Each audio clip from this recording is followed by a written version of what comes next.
Good morning, you beautiful people. Grand rising to you. I hope you are absolutely beautiful and gloriously well. Welcome to Wake Up with Sonia Poulton. And guess it is Monday, the 8th of September, exactly 9 a.m. British summertime. And thank you for being here. I so appreciate it. Welcome to the show that knows, despite what the gloomsters and clickbait merchants sell you, we are not at the end of the world. In fact, we are only at the beginning. That's right, people. I've been around these types for far too long to know half the time they haven't a damn clue what they're talking about, but they do know that fear sells. But not here. We are interested only in the truth, even the inconvenient kind, even the kind that may take people a while to catch up. What we do at Wake Up is not about the quick hit, but about standing the test of time when the rest of the clickbait nonsense has blown away in the breeze. Thank you for being here. Wherever you're watching us, wherever you're joining us, whether you're in the live chat right now, and this is a busy live chat right now, whether you are on YouTube or Rumble or X or watching us later on Spotify, thank you, thank you, thank you. Truly appreciate it. Good morning to you all. Morning, Merv and Shin and me and Mrs. Pirate and Colin Guthrie and Catherine. And I've seen loads of names, Emma and London Lady and Jacqueline and Michelle and Christine and Randy and Cavan and you name it, and Stephen and King and Lisa and etc., etc., etc., and Paul and more. How are you all? I hope you are well. What is on Wake Up today? We will be joined by the Beyond Compare, Godfrey Bloom, who will be joining us to assess Starmer, Rayner and the implosion of the British government. We'll also be joined by Una Taylor. She is mother of joint enterprise prisoner Benjamin. We'll be talking about joint enterprise, a thoroughly unjust law. And I also did a pre-recorded interview with MP Kim Johnson and the also rather wonderful Jan Cunliffe from Jenga. And we'll be talking about it, the real very serious problems attached to joint enterprise, which should have been outlawed so long ago. It's just insane. We'll also be talking to author and historian Nick Kollerstrom. He's the founder of the 9/11 Truth Movement UK. And of course, it will be the 24th anniversary this week of 9/11. I will be starting the show by looking at the Reform Conference and also something in common. Enoch Burke and Graham Linehan. What is it they have in common? Well, they both stood up to the trans agenda. Yes, indeed, they did. And Epstein victims say no more to Trump, and he's not impressed, as you can imagine. Plus, there has been something of an infiltration in protests around the country. And I'm sure that doesn't surprise you at all, but I'll tell you a bit about that later. Plus, your shout and why we have a low trust society and how to overcome the anxiety that is created by that. Yes, indeed. Welcome to Wake Up, people, and grand rising to Craig. Good morning to you, Craig. He said, Sonia, watch how they're slowly shifting away from CB. He's talking about Madeleine McCann. And also we talked on last week's show about how Christian Bruckner, who had been their patsy, their German patsy that they were trying to frame for the disappearance of Madeleine McCann, and how he's soon to be released from prison because they can't hold him any longer, even though they tried to tie Madeleine's disappearance to him. But what's interesting is straight away Sky News, bang, they're all over it again. Sky News tracks down woman at centre of hit and run theory investigated by police. That's Martin Brunt again. Martin Brunt, the usual suspect around the mainstream coverage of the disappearance of Madeleine McCann. It's a lot of nonsense, Martin. You know it as well as I do. When are you going to actually start looking at the reality of the story? When? And where shall we go? Let's start with reform. Here we go. So Nigel Farage, of course, was in the US last week. He was talking about Europe's threat to American speech and innovation and talking about the UK Online Safety Act, talking about the European Union's Digital Services Act, and about how it is threatening free speech, not just for us Brits, not just for Europeans, but also for Americans. And Farage said that he'd wanted to bring Lucy Connolly to Washington, D.C., as, in quotes, living proof of what can go wrong with free speech. But apparently her the limitations of her Obviously, she was in prison. She was in prison. She's just been released. She's gone on a tour like she's a celebrity, not someone who just wrote disgusting tweets. But the restrictions of her terms in terms of being released from the prison means that she couldn't travel to the US. Nonetheless, she rocked up at the Reform Conference, as you'd expect somebody who's being championed so heavily by Reform. And it was interesting. It was an interesting conference. I mean, everybody knows I'm not a reformer around here, but I tried to watch it as objectively as possible. It was what a difference a year makes, frankly. It was a packed house. Nigel Farage, of course, is the leader, said he wondered if there had ever been such a gathering with so much fun and so much energy. He talked about the Brexit betrayal. He talked about knife crime. He talked about mass uncontrolled immigration, all the standard fare that you would expect from Reform. He talked about the problems with the NHS. And when it came up that there was going to be an election, he said he had hardly any time to prepare for it. But I thought to myself, Britain is broken. Well, then logically, Britain needs reform. And he's clearly absolutely desperate to be PM, says this is his first step to getting reform into Parliament. And I noted Amy's comment in the live stream chat this morning. And Amy, I'd made a note about that. And Amy said, hope to join on and off today. I hope Sonia covers Nigel Farage's speech. I would love to know what she thinks about him saying that we need to acknowledge this is a Judeo-Christian country. Yes, that's right. So what he was saying was that we've always had a Judeo-Christian culture which underpins our values and everything we stand for. Really, Nige? Really, really? Isn't it actually a Christian country? I mean, I'm not religious, as everybody knows this, but really, isn't it? Sounds a bit like the Zionists are all over reform. We kind of knew that, right? We kind of knew that. He talked about how reform is a meritocracy and the party is not interested in skin color, but will judge you as a person. Yeah, but you might say that, Nigel, but a lot of your followers don't feel the same way. He had a standing ovation. There were cascading streamers, horns playing, blah, blah, blah, blah. Zia Youssef was there. Zia Youssef was also interviewed by Michael Gove. Zia Youssef, head of policy, very lukewarm clapping to his points. I get the impression that the reform supporters aren't as firmly in favour of Zia Youssef as Farage and Richard Tice are. Lee Anderson, I think, probably had the speech of the day. The chief whip, a very able speaker for conference, made people laugh a lot. He said he had a running theme, I want my country back. And he talked about gender, about drag queens with children. He said, let children be children. He said, I want my country back. And the country I'm talking about would not tolerate this nonsense. He talked about boat migrants. He said 90% who are coming in are young men, some destined for a life of crime. These men have broken into our country. And he said, guess what, conference? I do not want them here. I want my country back. And the country I want would not tolerate this stupidity. Told people they had literally no chance of getting a council house. Talked about how Brits couldn't get a GP appointment, dentistry, or good schooling for our kids. Now, this is where I get a little bit ticked off, because this is distraction. The truth is that we have been subject to a planned demolition for decades at the hands of our government, and has very little actually to do with immigration. So when you can't get a GP appointment, that's because they have been willfully destroying the NHS.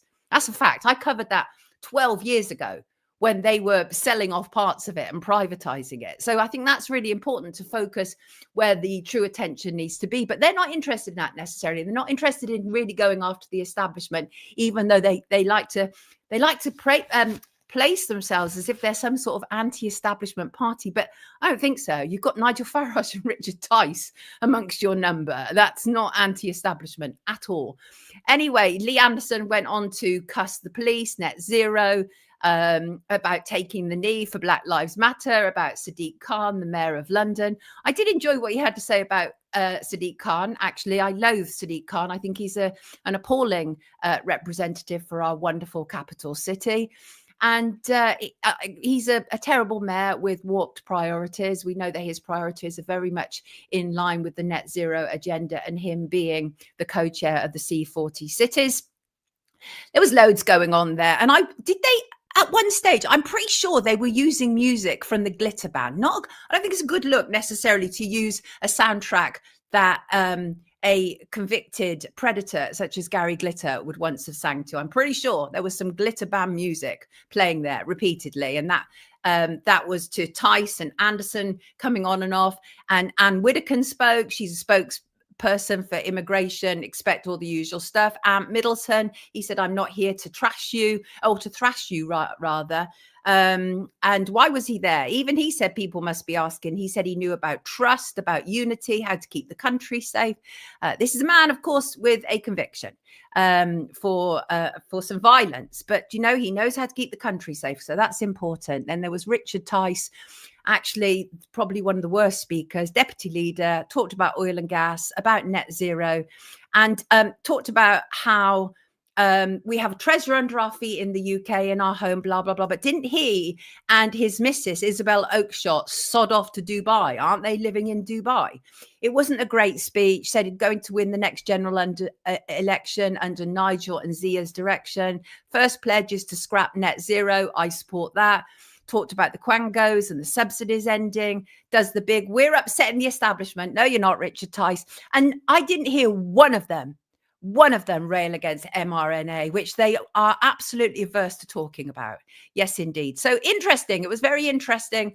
But I don't think anybody can deny that they have clearly increased their numbers. Clearly they have.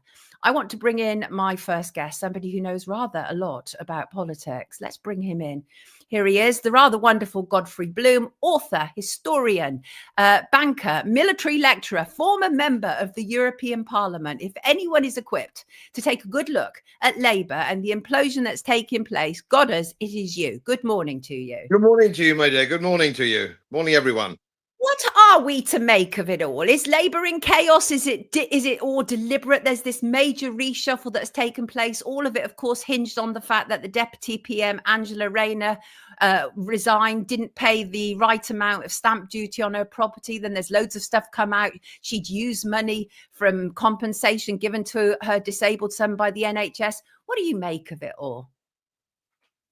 Well, I think the problem that we have is that it is not quite as simple as that. I have seen in my lifetime the degradation in public life of any form of moral compass at all. And she's just a symptom. She's just a symptom of lying, cheating politicians. And believe me, I spent 10 years in the game. They are all the same. It doesn't matter what rosette they wear. They are all positively ghastly. The difference, of course, with the socialists is they're not quite as good at cheating as the Conservatives were, because they're not used to working, fiddling their expenses for a merchant bank like me. So they always get caught.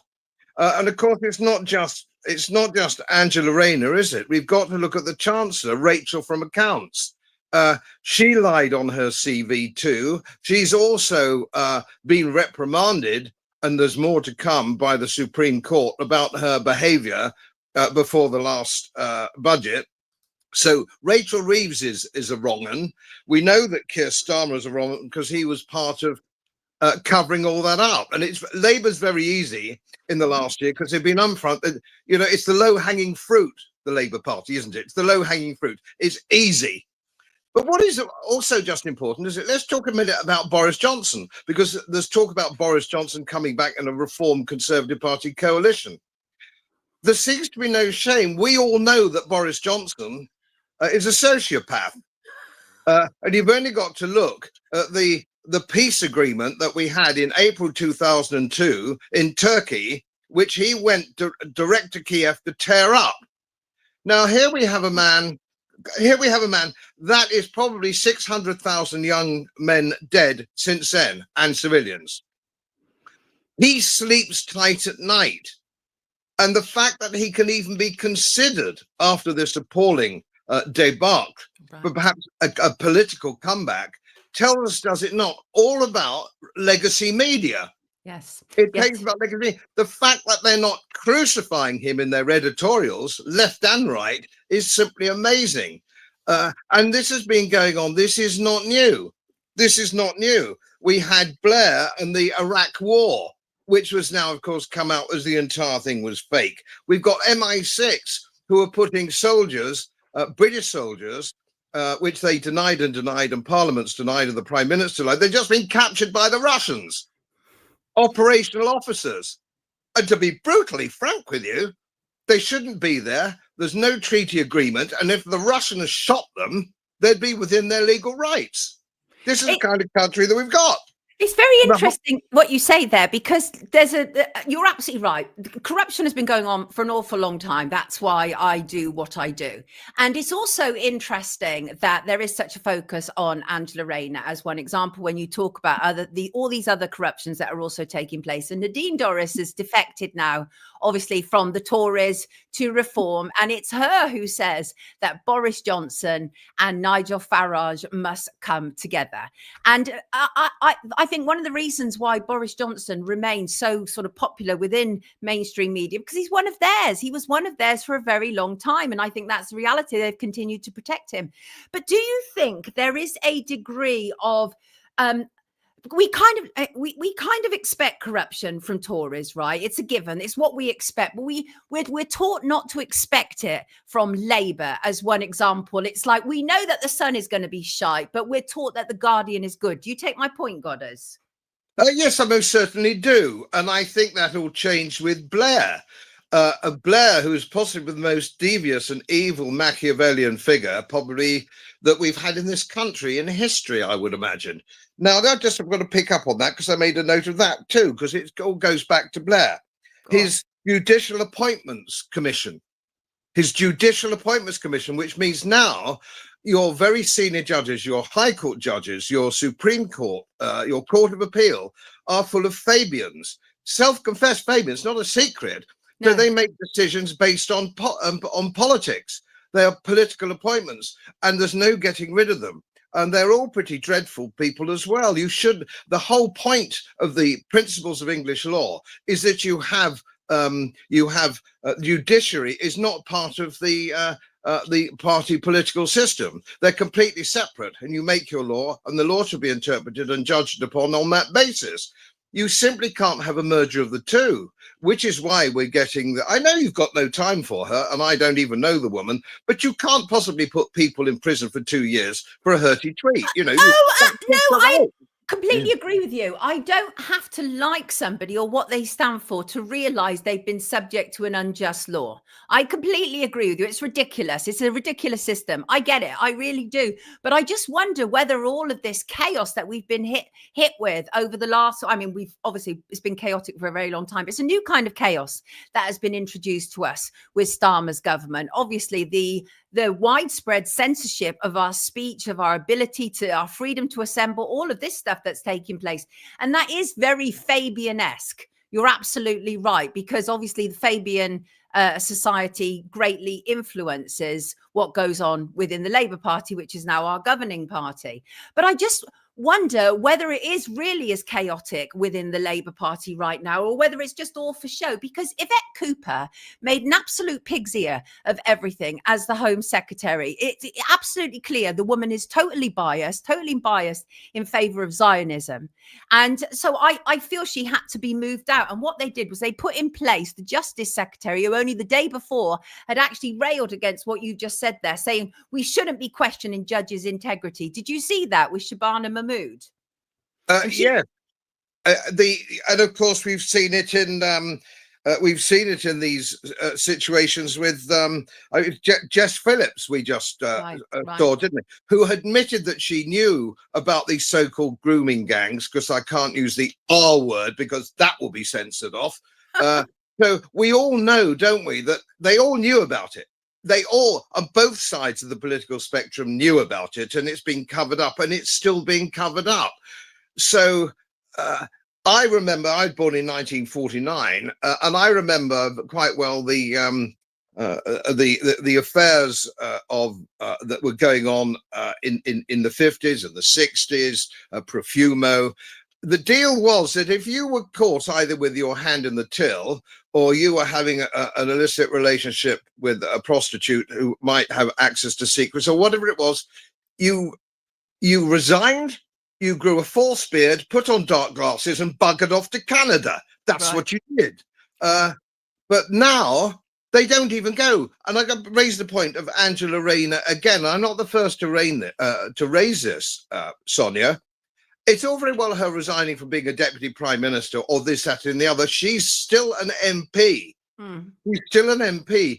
Now, only 20 years ago, she would have had to resign over this. Yes. So the people in her constituency now know that she's a crook, know that she's cheated, know that she's lied, but she's still there. What kind of society allows that? What kind of society doesn't demand? And where's legacy media? I haven't seen any real cause from legacy media that she should go, not from the deputy premiership. She should bloody well go from her constituency. Like everybody else, it's the same with Rachel Reeves. She's lied. What's the other guy's name? Jonathan, what's his name? Jonathan Reynolds lied on his CV, pretended he was a solicitor. Why anybody would pretend to be a solicitor when they're not, I really don't know. It's not exactly a social step up, is it? But leaving all that aside, he's still there and he's been put in charge of Labour Party discipline. The guy's a bloody crook as well. It's hard pushed not to. They're all crooks. I mean, you're really hard pressed to think of anybody in modern day politics today in this country, or indeed the United States, who isn't a crook. Ridiculous. How much of a challenge do you genuinely think that Nigel Farage presents to Keir Starmer? Do you think Nigel Farage is going to be Prime Minister one day? Well, it's very difficult to say in politics because, I mean, Wilson said, doesn't he, 2 weeks is a long time in politics. Yeah. And of course, the characters in Reform, and you rightly pointed it out, there's some very dodgy characters there. I like Lee Anderson, I have to say. I think he's a good, honest, working fellow. It was a really good speech. I was actually surprised. He was very engaging. I thought it was the best speech of the day. I thought Richard Tice was rubbish. Just, you know, he clearly is the money man in many respects, pretty much like Zia Youssef as well. But yeah, do you think that Farage will be PM? I don't know. I'm not really a betting man on that kind of thing, but you will find I'd be very surprised if there aren't lots of other nasty things that come out of the woodshed the closer we get, because the knives will be out for the leadership of Reform. And I think you'll find that there's plenty for them to dig up. I think you'll find there's plenty there. I've been around a long time and I know some of these comedians, and I can assure you they are not squeaky clean. I'm not sure whether the country can dig ourselves out of this hole through the ballot box. Because all you're doing, as we have been doing since the war, you're voting for a political party which is slightly less disgusting than the other ones. Right. That is not the way we're going to get out of this. I think it's going to have to come left field. I'm not quite sure how it's going to be done, but I rather think there's a mood in the country now across the board of people who are just fed up and they know they can't get back through the ballot box. Maybe if you look at the freedom movement, or call it what you will, the independence movement in the Indian subcontinent in the late 1930s and 1940s, that wasn't done through the ballot box. That was done with millions of people coming onto the streets and say, we've had enough of you bastards. There are political reforms, if you let me mention one or two that might work, because otherwise it gets terribly negative. Wouldn't it be a good idea? Let's just take the Conservative Party, because I don't know anything about the other parties very much. Wouldn't it be a good idea if the selection procedure of your local MP would be based simply on your local constituency party? So if it's Yorkshire or if it's Humberside or Yorkshire or whatever it is, wherever the constituency happens to be, local party members can say, right, okay, let's interview people. They must be genuinely local. We can't have them parachuted in from Smith Square, which is where the Conservative Party went wrong. They brought all these crooks and lefties and all sorts of dreadful people in from Smith Square, parachuted in. Your MP should live in the constituency, have lived in the constituency for some time, and he should be selected by that party if he's going to wear a blue rosette or red rosette. What you can't do is chuck these comedians in because they happen to be a mate of somebody. Right. And so you've got this terrible mateocracy that goes on, which is why the level, it's not just a question of left or right-wing politics, it's passé. That is now passé. What you're talking about now is people who are very, very low-grade people who are now on £80,000 a year, who were flipping burgers or begging on the bloody streets a few last year. You've got people who are not used to looking after economies or the National Health Service, which you mentioned earlier. These people don't know how to do it. They can't do it. And of course, the backbenchers keep their nose clean when things need to be done. Tough decisions really need to be made, which of course are being avoided. Who are these people going to give up £80,000 a year? They think it's bloody Christmas Day. Yeah. So I agree that one of the solutions is to make things much more localized, because obviously one of the biggest problems we've got is everything is becoming increasingly centralized and digitalized, and that then makes us much easier to control in so many key respects, including ridiculous things like sending emergency alerts on a Sunday afternoon, stuff like that. So I agree. I get your point. I absolutely do. I just wonder whether there is enough people yet on the same page, because we are just repeating the same stuff over and over again, and it doesn't matter which party gets in. There are always good MPs amongst that. There are decent MPs but they're few and far between, like there are decent journalists, few and far between. But I just wonder how many times we're going to go through this cycle, rinse and repeat. Is there anything, do you think, that could just wake up the mass majority that voting is not the solution? I think I could easily be wrong on this, because I live, as you know, I've got a small holding in East Yorkshire, and I make an absolute point of not leaving it unless it's to go to the pub. So I'm not fully au fait with what's going on in the big cities, but I'm sniffing the wind here a little bit, Sonia, and it's my view that people now from all sides of the political spectrum are beginning to get together and come out onto the streets with their flags and say, this has gone far too far, we don't want it. And there was a post this morning from a GP, getting back to NHS, there's a post from a GP who said, I've been told to blank out 20% of all my appointments in the future to make way for immigrants. And ordinary working people are beginning to find this out. The message is getting through slowly, the betrayal. And I know you'll agree with me on this. The working man, the working classes have no political representation at all. None. I'm not sure that you can run a society when you have such a big slice of the working working population who are unrepresented, and the whole country is run for the benefit of civil servants and their fellow travellers. You can't go on doing that with their massive salaries, their index-linked pensions. Sooner or later, people are going to get so angry they will come to the streets. And it's not going to look pretty, that is for sure. Right, got you. And I just want to refer back to that working class issue, because you're actually right.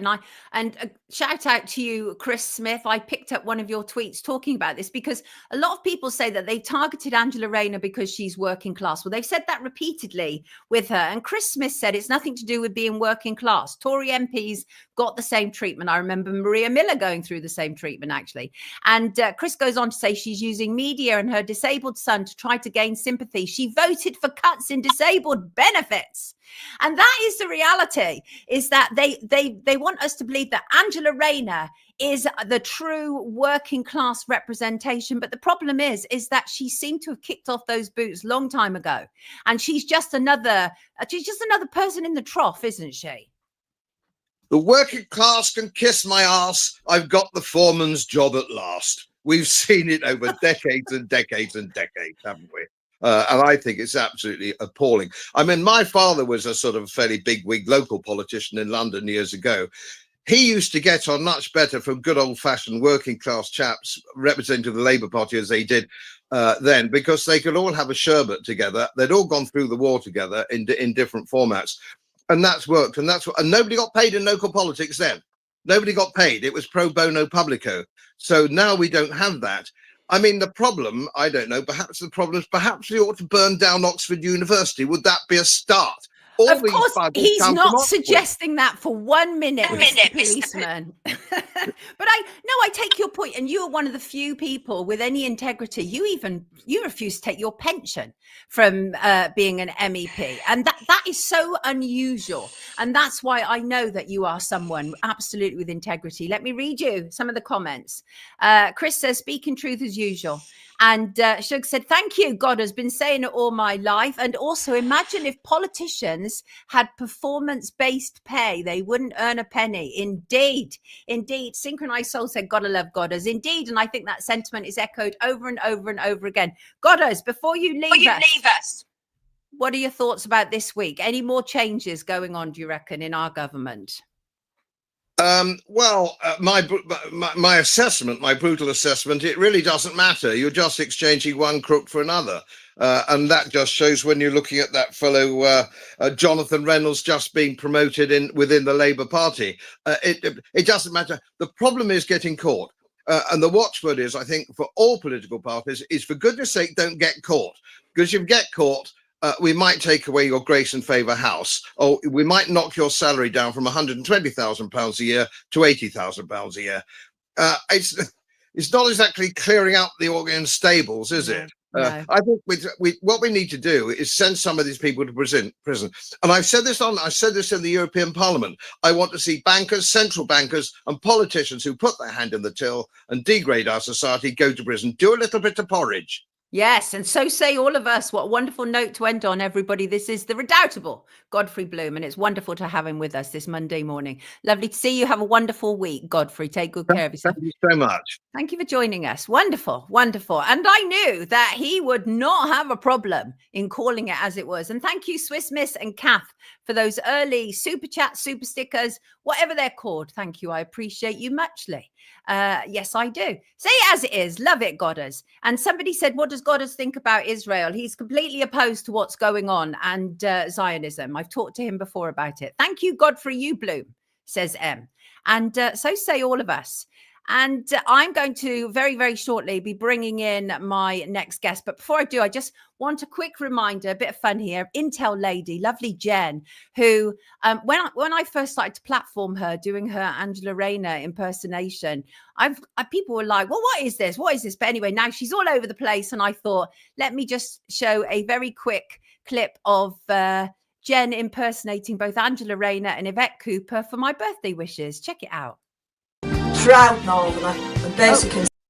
Wait a sec. I want to get rid of that one first of all. Bear with me. Bear with me. There we go. Let's just go back to that. She's so funny, Jen. She's brilliant. Here we go. Prime Minister, proud Northerner and basic instinct enthusiast Angela Rayner, Home Secretary Yvette Cooper, wishing you, Sonia Poulton, a very happy birthday. So can I just remind you about your behaviour and just to be mindful about the things that you are saying and doing, and if anybody deems any of it to be inappropriate or are offended by anything you do, then you will be facing the full force of the law. Bear that in mind. She's absolutely brilliant. I'm so happy to see her getting some attention. She's so cool. And her Angela Rayner impression is absolutely brilliant. Right, I want to switch gears and talk about something that we've covered for the last 5 years at least, and that is the issue of joint enterprise. And first of all, I want to bring in mother of a man who has been convicted in a joint enterprise, and we're going to talk about the problems. And then after we talk to Una, we're going to I'm going to play a video of a couple of pre-records I did, and just to give everybody a flavour of where we're going with this, let's bring Una in. Here she is. Hello, Una. Good morning. How are you? I'm good, thank you. Under the Good. circumstances. You want to just pull your hair down like this because you'll hate me if I don't tell you that time when like Jodie Marsh was on this morning with lipstick all over her teeth and Holly Willoughby didn't tell her. And girl code isn't like that. We do girl code round here. Lovely to see you. Thank you for joining us. Absolutely wonderful to join us. And this is Una Taylor. She's a fun activity coordinator, but I think more pressing for today, you're also the mother of Benjamin Taylor, who was convicted in a joint enterprise of the murder of Michael Anton O'Connor. Michael was murdered in 2021. The person who did it admitted to it. It wasn't Benjamin, and yet Benjamin and a stack of other people were convicted. And I want you just to show people your T-shirt first of all, and then we'll show people the image that has been used in press. Up a little bit so we can see Benjamin's face. There he is. There's Benjamin's face compared to this image that has been used all over mainstream media. Very different character there, sort of setting us up in some respects, Una. Right, we've got it. Thank you. We've got it. Let's just minimize that. So, Una, where do we start? Your son was convicted for a murder that he didn't do and of which somebody else admitted to. Joint enterprises where they essentially sweep a number of people up who could be loosely related in any way at all. How shocking was it for you to see your son convicted? I really don't think I could ever convey the actual shock at that moment. I'd had a conversation with Ben prior to him being arrested. He rang me and said, God, there's been a terrible event in Nottingham. And my first thought was, God, were you there? And he said, no, I wasn't there, Mum. And I drilled him for, absolutely, you're telling me you really weren't there? And he said, no, I wasn't there, Mum. I was with my wife. I was home. And we put that to bed. 3 weeks later, he was arrested. Now, there is a backstory to Ben because, yes, he was not squeaky clean. He'd been in trouble many times with the police. There's obviously a big story to his life. He'd been on a really bad pathway. But he'd come back out of prison, and we all really wanted to believe that this was the start of his new life, his children. He'd missed so much, and I believe he really was trying. He was still on license for 2 years, and I remember the day when he said, "I'm nearly at the end of it, Mum. It's finally it's gone, or about to end." And then 3 weeks, the arrest, sunk, everything nosedived. It's shocking and painful stuff. And that point you just make, I put to both Jan and Kim about the fact is that Benjamin on the surface, and oftentimes with joint enterprises, these are unsympathetic characters. These are people with a history, and but that also makes them vulnerable to being swept up in joint enterprise, doesn't it? Absolutely, absolutely. Because anybody listening, we're just another story. There's thousands probably in prison. Oh, you've frozen. Hello. You've frozen there, my dear. Hello. Sometimes happens. I think Una's point is that when she said we're just another story, there's thousands in prison. But when you actually look at, let me just look at this image, because I think this image really says rather a lot. And these are all the people who were convicted. Una, you're back again. You just froze temporarily. That's absolutely fine, though. So ultimately, 9 people were convicted for the murder. But as we say, one man actually confessed. He said, I did it. And it's kind of shocking when this happens. You've got an appeal coming up for Benjamin. Tell us a little bit about that. Okay, so it's very, very scary because we're out of control with it. Ben shows great fortitude, actually, given the circumstances, and he's fiercely trying to defend himself from where his position being behind bars. We don't know how that's going to go, Sonia. What can I say? It is in the lap of the gods. Everything that can be done is being done. It's a waiting game now. There are so many twiggly bits in this story, obviously. So we have to just put that appeal over there. We have a great legal team that have been trying to help B. I can't talk too much about those people because they're not actually tied to the bar. But they are immense in this fight. They've gone through the entire case with a fine-tooth comb. It's interesting what they've discovered. Rules were broken. The CPS were initially, the instigators for bringing the case. Can I talk about the fact that Ben was deemed to be the main instigator, the man? Yes, absolutely. All throughout his face that was whacked all across media. Absolutely. This image that makes him look, as you say, like part of a Mexican drug cartel, right? But yes, so he was the focus, right? He was, absolutely. So they played the card of the county lines. I'm not disputing that all those things do go on within crime gangs. I know that. Ben was very candid about what he said. He said, look, I went there, we sold weed. That's what we did. All the physical evidence, aka the burner phone, the phone cards, some of the conversations, all led or painted the picture of they're going there to sell weed. In the court case, the jury was hit by this narrative for over 8 months by the prosecution. I mean, he literally repeated his notion. This was the prosecution's notion that there was no evidence for anything other than it was weed. Right. I'm not saying that's good or bad, but I'm just saying that's no. But the point is that nobody's here saying we're dealing with a saint here, but we're not dealing with a murderer either, and that is the important thing. How many years did he get inside? He got 32 years. 32 years for a crime he did not commit. He got more than Michael. He got 28, Michael.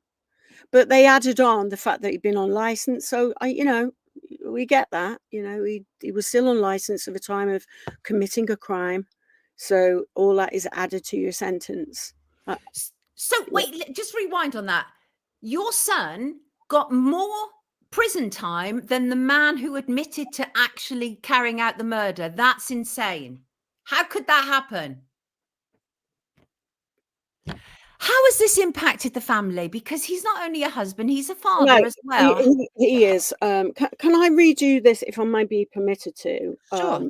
It's some writings from his wife. Okay. So she said, I stood by Benjamin for many moments throughout his life, both good and bad, but nothing could have prepared us for the day that changed everything on the 10th of November. We planned to go and see me, his mom, on the 10th to celebrate his birthday, which falls on the 11th. So there was all good reason for it all being very happy around the time. At the last minute, I had a personal appointment, so we'd cancelled the trip. It's frozen again, which is such a pity. Hello, Una. It's frozen. Hello there. Hello, Una. Hello. Are you coming back? Yeah. Go on. It keeps freezing. Go on. Okay. He was asleep next to me when the incident happened. I still remember the look upon his face the next morning when he'd heard the news. And it wasn't the face of somebody who had planned to execute a murder. It was the face of someone in complete shock. And if no one else believes him, I do. I saw his reaction, and it's the one that I'll never forget. I honestly didn't think that he would get wrapped up in this. He wasn't there, so why would he? Yeah. But then 3 weeks later, as I've said to you, the incident, he was arrested. When they said that he'd been charged with murder, my heart sank. The police shouted at me, seized my car, left me to make my own way home. I was shaken in shock, and they just left me alone. They'd taken my husband away from me. Jeez. And those moments I can't forget. For 8 months, she then drove from Manchester to Nottingham for the trial, only to watch the prosecution. She felt they lied about him again and again, and I believe that was so. I've been in Benjamin's life 17 years, so to hear strangers paint him as someone so far from the man that he actually is and shatter his character is truly devastating, and all I can do is sit there and listen. Then came the 12th of July. That changed everything. Guilty, mandatory life sentence. Painful journey. I've seen many relations struggle under the weight of such trials, but ours has grown stronger. My love for him has never changed, and I remain by his side throughout all the hardships. I hold him tight in my faith, faith in God. Believe that in time the truth will be revealed and innocent recognized, which I truly believe that the day will come. So very painful. He's very fortunate to have somebody so loyal, that's for certain, which is just amazing. Absolutely. For the rest of us, we have to compartmentalize, Sonia, in order to survive. Yeah, self-preservation and all. But I mean, as I say, this is a big story. And there are many more people involved in this story as well, Sonia. But he wants to actually say that. The words from the judge didn't believe it was a hit job. All this was said at the end of it. I'll tell you one thing, if I may, the last thing, if I might. Go on. The first defense lawyer to stand up said, "Ladies and gentlemen of the jury, after 8 months of being browbeaten by the prosecution, we have got less than 2 weeks to undo or reframe your minds as to the other side of this story." And he cited the Goebbels quote of "Repeat a lie often and enough, and you will be believed," and that sticks in my mind because that's exactly what 8 months of that trial did. And bearing in mind, we only went down to 10 jurors. Yeah, it's very painful indeed. Let me read you some of the comments for you, leave us. Then I'm going to bring in Jan Cunliffe and Kim Johnson. The comments are, "Such a sad story," says Stephen. Jacqueline says, "Poor mother." Lynn says, "Miscarriage of justice, surely, if he wasn't even there." And that people are just saying it's horrendous for all involved. And that's the thing, is that it is, as Kim Johnson will, as you'll hear Kim Johnson say, it's a dragnet. And that's exactly how I see it. He was 80 miles away, Sonia. Yeah, exactly. Yeah. 80 miles away, nothing to do with it. Somebody goes above and beyond, even if whatever if there was an agreement, if somebody goes above and beyond, you cannot be held responsible for somebody else's actions. Can you? No. That's the question. No, absolutely. I completely agree with you. No, you are not responsible for somebody else's actions. And we are living in a country where almost month after month, we're finding out about one awful miscarriage of justice after another. Una, thank you so much for being here. We appreciate it. I know it's not easy, but it's all for the same purpose, right? I'm going to now bring in Jan Cunliffe, but I'm going to let you go. You take good care of yourself, everybody. Una Taylor, love to you all, Una. Thank you for talking to us this morning. Wonderful, wonderful, very painful what people have to endure. Is the murderer is he the one who got 28 years? Yes, there is the one murderer, and the fact that somebody admitted to it, it's absolutely ridiculous. Right, I want to bring in an interview I did with Jan Cunliffe. Now, you may or may not be familiar with Jan Cunliffe. Jan is absolutely brilliant. Jan is a co-founder of Jenga, Joint Enterprise Not Guilty by Association. Spoken with Jan a number of times. She was inspired to join the fight against Joint Enterprise after her blind son Jordan was a victim of it. She's been supporting Una. So let's bring in what Jan has to say about this. Just bear with me. I can even join you in the chat because this is a pre-record, which is amazing. I don't get to do that very often. Let's hear what Jan has to say. Being here, brilliant to see you again. What could you tell us about Benjamin's case and why Jenga got involved? I think what happens is whatever case comes to us, they sound so familiar.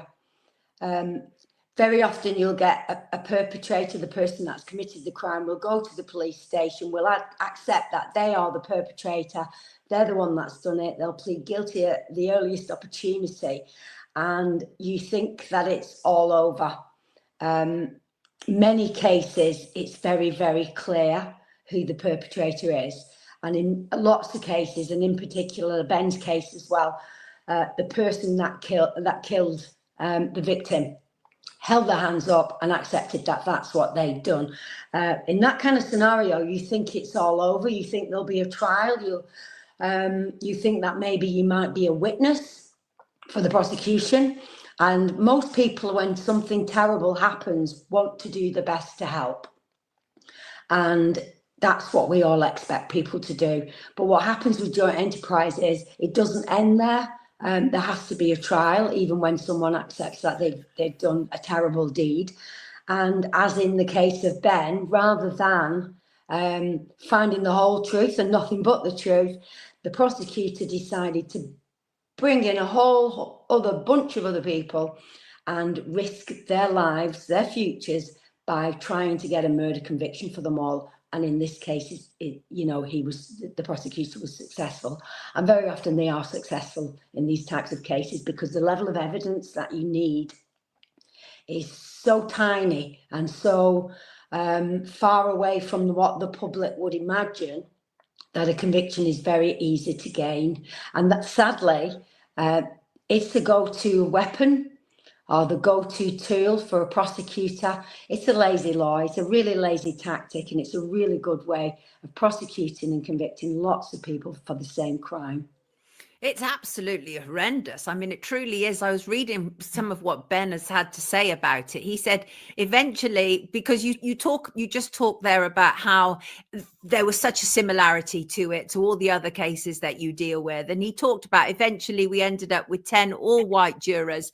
And he said how there was 13 defendants. And he said he didn't really hardly know half of his 12 co-defendants. So this is common, isn't it, Jan? It's terrifyingly common, and it's not just used in murder or manslaughter. It's used across the board with any crime, any crime that a prosecutor feels that he can use it, he will do. It is horrendous stuff. It really is. So what can you tell us about the appeal situation? Because my understanding is that joint enterprise appeals are extremely difficult and very hard to undo. What is your experience of them? I would say completely impossible. Impossible. The way that the law is right now and the Court of Appeal works, they are non-existent for someone to actually become acquitted. In 2016, the law was deemed to have taken a wrong turn, to have been misinterpreted for over 32 years. And we're supposed to believe that in 32 years of injustice, only 2 convictions were incorrect out of thousands, tens of thousands. So you can't apply the law incorrectly for over 32 years, but only get it wrong twice. So since Jogi, there's only been 1 successful acquittal, and the person that was acquitted was offered a retrial, and again for murder, or he could choose to plead guilty for manslaughter, so that there wouldn't have to be a retrial and the risk of being convicted again would be removed. And that was just 1 person, and that is all we've had. And lots of people have tried to appeal, and they've all been unsuccessful. And that's because there is something that was put in the judgment in 2016, which is called the substantial injustice test. Now, you and I will probably think to be convicted of murder that you haven't committed, that the actual trial process proves you didn't commit, when you've got another person who's pleaded guilty to the crime, that the substantial injustice is actually being in prison with a life sentence for murder. But that's not what it is. And it's a test that is so high that it is impossible to beat. Some of these people who get caught up in it are, to the public, very unsympathetic characters. Ben, by his own admission, has spent most of his life in and out of institutions, including prison. He was involved in dealing, but it doesn't mean he's responsible for this. And I wonder whether some kind of history, criminal history, also makes you vulnerable to joint enterprise. Is that a thing? Absolutely. I think, first of all, if you've got a criminal history, you can't have a good character reference during the trial process. Right. So instantly, without actually having your back record talked about in the courtroom, the jury will know that you are what they call a bad character, which means you're a wrong, and so you might have done this. Also, you've got the targets are young people. And if you've got a jury of middle-aged men and women, it's easy to play out a story of these awful, feral youth, or, young people who are roaming the streets in gangs, that kind of thing. So the prosecution story can be very plausible, dependent on what the defendants in the dock look like. And it's very much a target for young black men. And even the CPS can't answer the reasons behind that. Obviously, I would say it's because they're all racist. And it is a racist tool, because the way that the narrative plays out in a trial when it's young black men is that they're gang members, they're drug dealers. This is the reason why they committed the murder. There's some kind of feud, whether it's postcode or drug dealing. And what happens is the jury can find them guilty of whatever the story from the prosecutor is, but that still doesn't mean they murdered someone. And the trial process will prove that they didn't physically commit the murder. And I think really sort of finally, where are you going to now in terms of Jenga? I mean, because you've been on this road for a long time, Jan. It must be so painful for you because, I mean, given what you went through, obviously, with your son, and when we've talked previously, you've talked about how even when he was released, it's still like a prison for him because you're deeply impacted from your experience inside, obviously. So it's exhausting for you. I wonder whether these situations trigger you because you will have suffered your own trauma to do with this. Do they trigger you? Absolutely. I mean, it's got to the point where my son was convicted of murder, which was horrendous. He was given a life sentence, which it is 99 years. You're on license for the rest of your life, so you're never free. And at the time, it was a minimum term of 12 years. Now, to me, 12 years just felt like forever. And we come across cases now where I feel quite fortunate. How can I feel fortunate when my son was given a life sentence? But young people are getting 25, 30 years in prison, longer than they've been alive. It does trigger because I think, how can I feel fortunate when something so dreadful has happened? But then have to look at another mother who's telling me that her son, her daughter is doing 25, even 32 years. And, you know, some mothers will be dead by the time their child's released. And it's just horrendous. It is horrendous. So the next stages for Jenga, where are you up to with the campaign? Well, we've got the Westminster Commission with Kim Johnson, the MP from Liverpool, and she's done amazing. We've actually been into a man's prison to talk to prisoners who were convicted many years ago, some of them 15, 17 years ago, still in their sentences, very intelligent young men who can't understand why they are still there, but they behave impeccably throughout their incarceration. And they, some of them have even got law degrees. We're going into a women's prison as well soon, but we've spoken to academics, lawyers, even the CPS, try to find out, why is this necessary? Why do you need this awful, lazy law in order to convict people for the most heinous and most serious of crimes and give them the longest sentences that could possibly happen? And hopefully the Westminster Commission will come back with some recommendations, which, the first recommendation I'm hoping for is a prison audit. I want to know who's in prison, why they're in prison, and how long they've been there. Because right now we've got a prison crisis. The prisons are overcrowded, and there's absolutely only one reason for that, and it's joint enterprise, over-criminalising young people and giving them the most horrendously long sentences. Thanks, Jan. Anything else you want to add? Well, we also, we did have 2 private members' bills that didn't pass, and that Kim Johnson helped us with. But from Jenga's point of view, we'd like to put them both together and have one private members' bill that could possibly, if you haven't made a significant contribution to a crime or a death, then you shouldn't be charged. And we also want the substantial injustice test to be removed so that people do have an opportunity to appeal. Because I think it's one of the fundamental cornerstones of British justice that if you are a wrongful conviction, and that's really clear and really obvious, you should have a possibility and there should be a mechanism to solve that problem. And right now there isn't one, and there should be. And she's absolutely right. Where am I? I'm back there. She's absolutely right. She's absolutely spot on. And then I also talked to Kim Johnson. Kim Johnson is the Member of Parliament for Liverpool Riverside. She supports Jenga, and she is working to change the laws on joint enterprise. Let me play this for you so we can get a full idea of what people are doing to change this heinous law. Here is Kim Johnson. It matters to me because so many young black men are disproportionately impacted by this legal doctrine of joint enterprise. We know that it's operated like a legal dragnet, and the law needs to change. And that's what my private members bill in 2023 was all about. It was about changing the law on joint enterprise. And the part of the bill, it's only a small bill, and it was talking about making a significant contribution, because we know that thousands of young men who've been convicted under joint enterprise have not made a significant contribution to the crime that they've been convicted of. And that's why it's important, because it is a legal doctrine that needs to be changed and amended.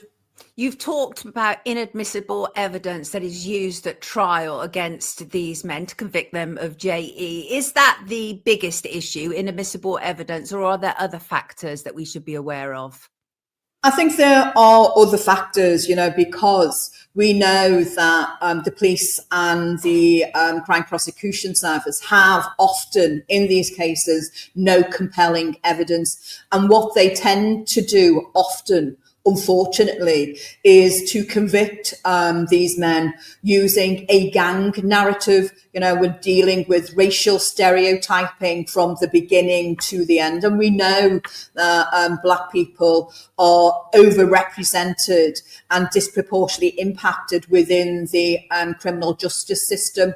So the prosecutors will start their case by using, as I say, no compelling evidence, but suppositions often, if, buts and maybes. And the majority of these people who have been convicted weren't even at the scene of a crime.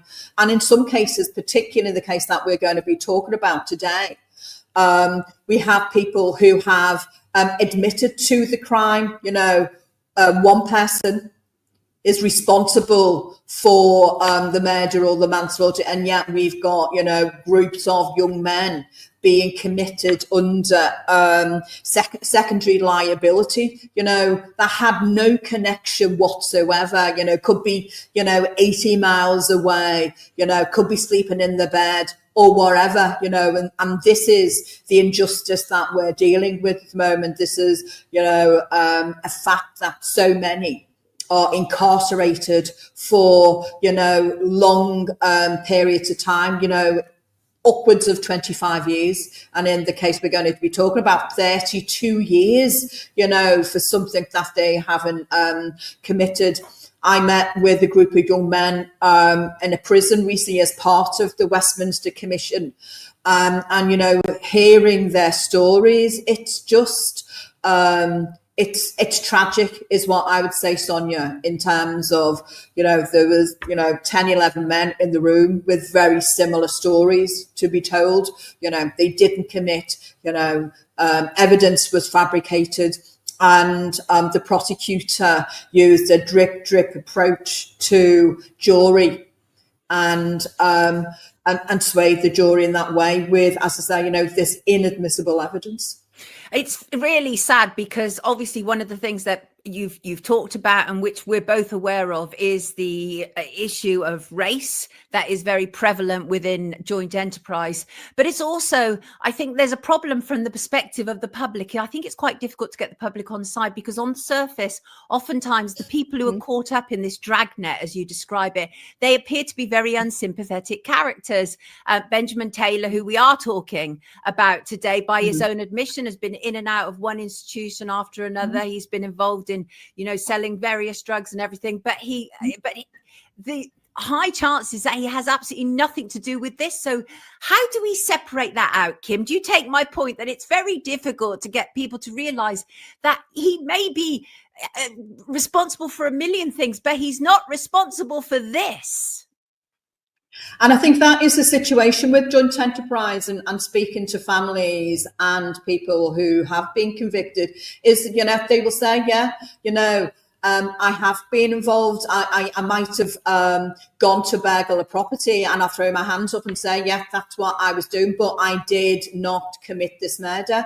And, Jimmy McGovern's film kind of indicates how easy it is to get drawn in. You got a driver taking some friends to a pizza parlour to buy pizza, and then the guys in the shop decide then, get into an altercation, and someone stabbed and dies, and yet the person sitting outside is not aware of anything. There was no discussion, there was no foresight, and yet And I think that kind of identifies, just how wrong joint enterprise laws are at the moment and why there is a massive need for change. The Law Commission, as I mentioned, are doing some work. Levison's done some work on sentencing. So I think all these things need to come together, and there needs to be, a major review and to look at the impact that this has had. Jenga has done amazing work in terms of ensuring that the CPS now look at, they did the pilot project to assess the cases. There's now a national assessment process being taken place, and we're expecting a report from the CPS on that data that they've collected.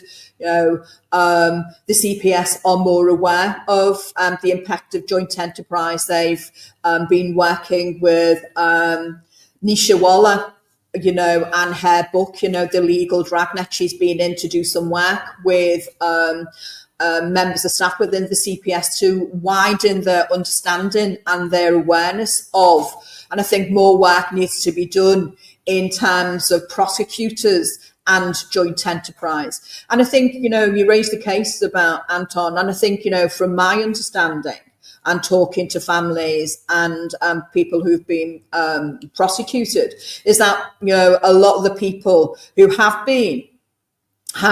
undiagnosed SEND, some level of neurodiversity, who've not been in school. So when they are arrested and the police are questioning them from the very beginning, they don't have the support that's necessarily needed. They don't have advocates or a suitable adults are supporting them within the police station or through that process. And, their families aren't supported in terms of understanding what advocacy support is available. They're given legal advice and legal support from people who don't have an understanding. They're just vulnerable, aren't they?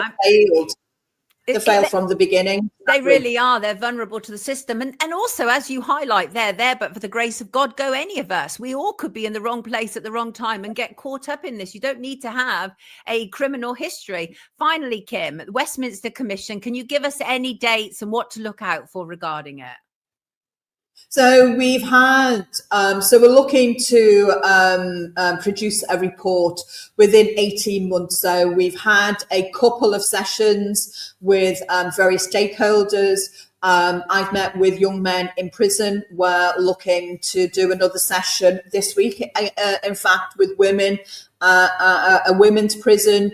We've got more sessions lined up for the autumn. So we're gathering all of this information, and then we'll produce a report to give to the government and the likes of the CPS to say, here's some information, some recommendations that we expect you to look at strongly and look at making those changes that are needed to ensure that the legal doctrine of joint enterprise is significantly changed so that innocent people aren't serving long life sentences for a crime that they did not commit. Excellent. Anything you feel that you haven't addressed that you wanted to? I just wanted to give a massive shout out to Jenga. They've been going for an awful long time. They have been working with families, raising the profile, and without Jenga, I wouldn't be here. I wouldn't have been able to submit my private members bill and be able to do the work that I'm able to do without the work that they've achieved so far. So I wanted to say a massive thanks to Jan, Gloria, and all the people involved in Jenga for the work that they're doing. And just to say that I'm committed as a Labour MP to doing everything I can while I'm an MP to try and change the law on joint enterprise so that people aren't incarcerated for crimes that they haven't committed. Absolutely spot on. Thank you, Kim. Very much appreciated that. And yeah, Kim is one of those hardworking MPs who actually works for the people, which is, I know it's quite unusual around here. Kim and Una, thank you for your work, says Shinri. And just before we end that, there was a brief message from Jan Cunliffe to Una. And as I say, Jan's been through hell. Her blind son was convicted of a murder that he did not commit. So Jan, more than anybody, probably understands this. And this is her brief message to Una. Most important thing for Ben's family to do right now is not give up the fight. It could take years, but you have to continue to fight, because when there's an injustice, you never, ever give up, and there will be an end to this. And I truly, truly believe that. I haven't wasted the last 18 years of my life to fail. We will not fail, and I'll be there with them every step of the way. She is such an amazing human being. I have plenty of time for Jan Cunliffe. She's been through hell and back, and now she wants to help other parents, other loved ones benefit from the horrendous experience that she has encountered. More power to their elbow. Thank you, Jan. Thank you, Kim. And thank you, Una. And thank you all. It was good to be able to come into the chat and have a little bit of a contribution there. Thank you, Chris, and happy birthday to you, B. I was having a chat about paedophiles in Parliament too. Absolutely, I echo all that you've just said there about it. Absolutely, thank you so much. And yes, so interesting times indeed. Now, I don't want to hang around. I want to bring in my next guest. Yes, she was beautiful, Billy. Randy, people have to go through hell and back, don't they? Kerry says it's a big club. That's right, Kerry. And thank God on this occasion, you and I are not in it. But it must be hell to be in it, right? Must be hell. Thank you, Short Order Cook. They are amazing people. And I'm very grateful that they were able to join us and be with us and to talk about it. And right. Let me bring in my next guest. He was with us recently and had some really interesting things to say.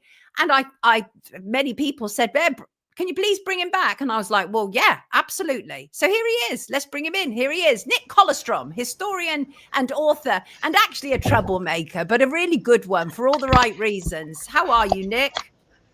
Oh, I'm fine. Thanks, Sonia. Yeah, can you hear me all right? I can hear you beautifully. Thank you for being with us. And a little bit delayed. I hope you got my message about that earlier. And but thank you for being with us. Very much appreciate it. Of course. Yeah. As you're alluding to your paedophiles in Parliament study, a big study, Sonia, this is the textbook which I used very much. It tells you what's going on in this country and how scum rises to the top. The worst characters we've had running this country, and how endemic this paedophile illness is in our culture. Volume 2 of this, and I recommend that. And I had a chapter in my book about the Windsors, about the king and how he's surrounded by these types. I think it's so important what you're doing, exposing this modern frightful modern disease that has somehow afflicted our society. It has, and the problem is that the deeper that you get into it and start to understand how it works, you realize that a lot of the rules and the laws, these lawmakers, these politicians, they're making bent laws oftentimes because they're compromised or they're being blackmailed because of some weird sexual proclivity or another. And so you start to realize that we're just living on this mountain of lies, and it's untenable for me, Nick, and I think it's untenable for you as well. Unbearable. Nothing more sacred than the innocence of childhood, and we need a culture which will defend that and regard this as totally beyond the pale. Absolutely. But you're a truth seeker. You're somebody who's got yourself into rather a lot of trouble, which is what makes me gravitate towards you, Nick. I just can't help myself in this regard. And so I think this week as well, very interesting. Of course, it's the 24th anniversary of 9/11. It feels like yesterday. And I think from a psychological perspective, that's because of the deep emotional and psychological impact it had on us all. Can you remember it clearly? Absolutely. Well, I was one of the founder members of the British 9/11 Truth Group, and in fact, just a few days ago, I gave a talk about who did 9/11, which is it's terribly important for us to focus more on who did it. Our old 9/11 Truth Group just went on and on about all sorts of fascinating, nerdy details about what went where, who was on which plane, and who hijacked which plane, and what really went into the Twin Towers, and what on earth made the towers collapse. And you can go on endlessly about all these strange details, and actually we never really answered these fundamental questions. You know, nobody really understands what made those towers disintegrate in that way. You know, it remains a mystery. The important thing we start to face up to is who did it. You know, what were the powers responsible? And I do think we can say, I do think that is coming into focus. People need to understand how we were lied to. Muslims had nothing to do with perpetrating this event. That is the most important single simple statement you can say about the 9/11 event, and a whole lot of other fabricated terror events that happened since to mislead people in the world and head nations towards war, pointless wars, with fake blame projected onto Muslims. Actually, the perpetrators are to be found by international Zionism and the neocons in America. They're both wanting some new narrative, and 9/11 gave them that story.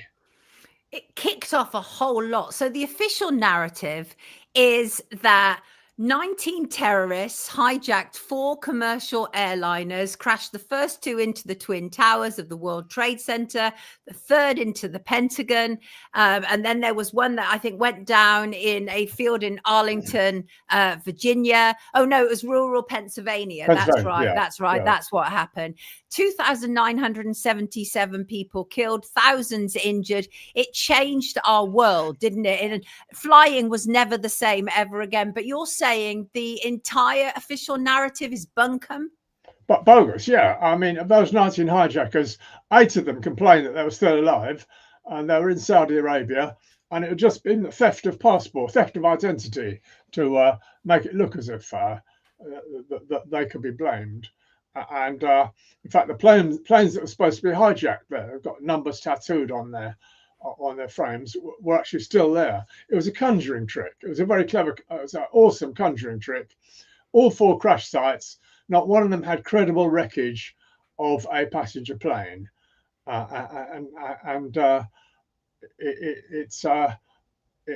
Various people have looked at the way in which the fingerprints of Israeli agents and dual citizens, American dual citizens, a lot of the action was done by American dual citizens, and the cover up afterwards was done by them. You know, lucky Larry Silverstein. He was very fortunate, wasn't he? Fortunate man. God, yeah. Lucky Larry purchased the whole World Trade Center complex just a couple of months before. Got it for a knockdown price because it had unsolvable problems with asbestos. Only a week before, he got into full control of the all the security and running of the towers. Then on the morning of 9/11, he cancelled his normal appointment to breakfast at the top of the first tower. And a lot of people don't realise how many buildings were destroyed in 9/11. They say 2, no, 3, no. All 7 buildings owned by Larry Silverstein were pulverized, right? World Trade Center buildings 1, 2, 3, 4, 5, 6, 7. And everything not owned by Larry Silverstein mysteriously remained upright. So it was somehow he had prepared it, or what he owned what was destroyed. And then immediately, some say the same day, he rang up the insurance companies and he said that he wanted to claim twice. He insured them $3 billion, wanted to claim twice because 2 planes had hit them. And the mayor of New York supported this claim, that is, because the insurance companies were in Europe. European insurance companies paid up. He eventually got, I think, 5 or 6 billion with which to rebuild it. Absolutely insane. Was that Rudy Giuliano at the time? I think it might have been. Rudy Giuliani, yeah. Yes, so that's right. Yeah, he had a crucial role, Sonia, in stopping the fire. The firemen were very disturbed. They could see that it was some sort of fake event, and they'd heard a whole lot of bangs going off.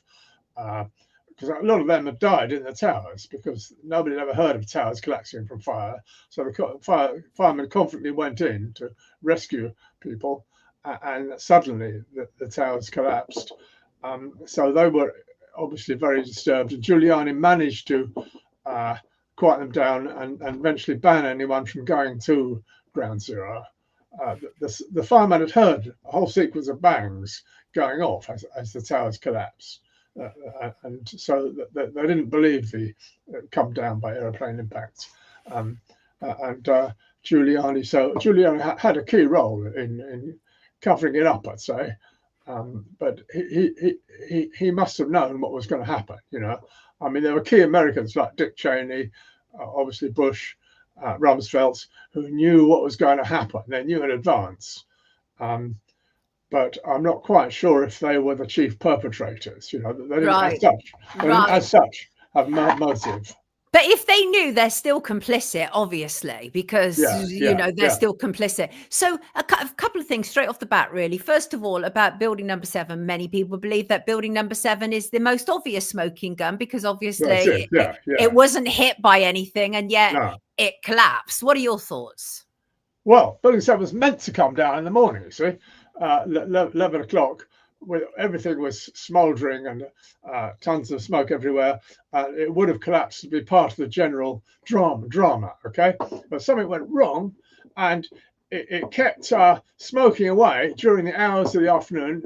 Tons of smoke was coming out of it. And get this, loads of reports were coming out from news media that it had collapsed. There kept being reports, building 7 has come down, and it was still standing.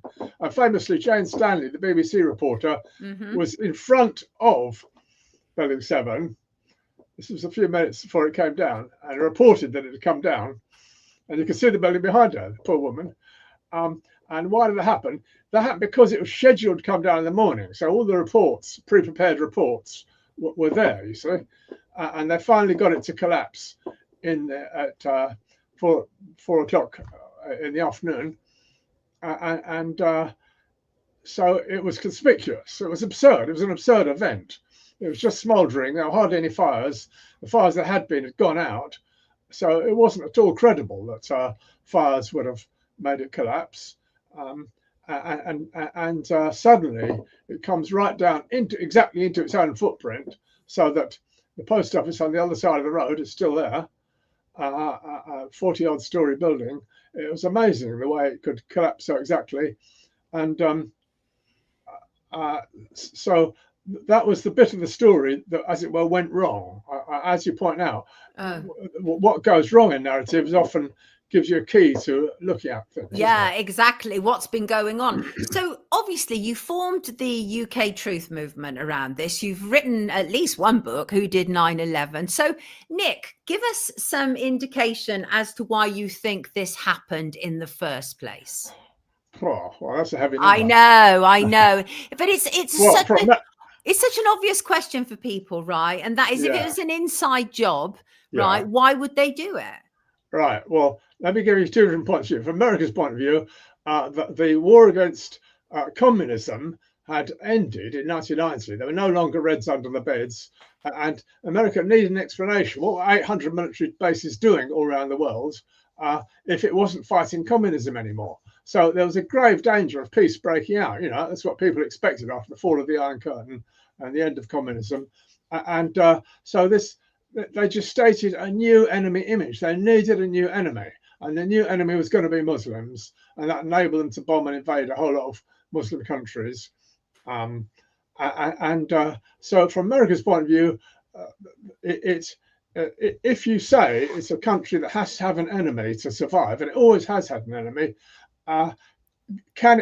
suppose we think that America can't really survive without having an enemy to fight against and to maintain its unity for politicians to talk about. That gave it a new enemy, and it gave it a new meme, an absolutely mad idea of the war on terror, as if you could fight a war against terror. And that became the new meme, which explained what America was doing, you know, invading and occupying all sorts of different nations around the world. Okay, that's like America's point of view. From Israel's point of view, what landed on the Secretary of Defense Rumsfeld's desk a couple of weeks after the event was a list of 7 nations that had to be destroyed, had to be taken out. A list of 7 nations, you know, Iran, Iraq, Syria, Afghanistan, and Libya, and so forth. 7 nations, and they've now gone through all of those except for Iran. And that was an echo of the book of Deuteronomy, where it says 7 nations, greater nations, will, God says he'll take them out for the sake of Israel. So Israel was the one country which said, this is good news after the event, and which was clearly rejoicing after the 9/11 event. It's the only place on earth where people were glad that it had happened. And they were glad they've been under a lot of pressure from the way they've been treating the neighbouring nations, basically exterminate our neighbour philosophy, and stealing the land of other people. They've been under a lot of pressure, and 9/11 took that pressure off them. That they could be the good guys, and they could say to America, you see, what we experienced with attacks from Muslims, you have now experienced, and this is what they're like. So it was a great relief for Israel, and I think it still is. It gives them a narrative that the Muslims are bad, and it gives you the meme of Islamic terror. When you think of Islam, you think of terror. They've just been put together endlessly. Very effective campaign, actually, and in many key respects. And as I said, like traveling is an absolute nightmare now. Obviously, everything changed completely in terms of flying. But Nick, also there are many theories about what actually happened. Some people say it's a controlled demolition. Then Dr. Judy Woods was a controlled demolition. Yeah. So that's what you don't think that Dr. Judy Woods is right, because hers is very much about this sort of kind of like smoke cloud that Okay. Do you understand? Okay, well, thanks for making that subtle distinction, Sonia. Strictly now, I'd say Building 7 was much more like controlled demolition. It really did collapse, right? But the first two, as you rightly point out, didn't really collapse. It was what we might call exotic technology. The towers disintegrated to fine white powdery dust. Right, exactly that. That's what that's incredibly strange. Nobody knows how they did it. And that's partly why our 9/11 Truth Group broke up and didn't get very far. We could never answer that fundamental question. What on earth happened to the two towers that there was not big chunks of rock hitting the ground? There was not a pile of debris or hardly any, virtually nothing on the ground. And there's a huge amount of dust all over New York City. And how on earth did they do it? And Judy Wood described what happened. I don't think she explained it. She says, what, directed free energy? What on earth's that? But she did describe what happened. It's the one book which really described how all 7 of the World Trade Center buildings were pulverized, which is incredibly strange. Yeah.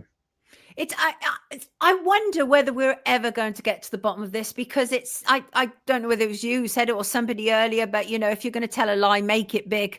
And this is as big a lie as it gets, right? I didn't believe it pretty much from day one. It didn't make sense to me, because apart from anything else, how were these airplanes allowed and enabled to take up this airspace when one had already apparently struck? There appeared to be absolutely nobody there guarding the airspace of New York and other areas. So too right. That's very insightful of you, Sonia. If you saw it from day one, I took quite a while, as you rightly say.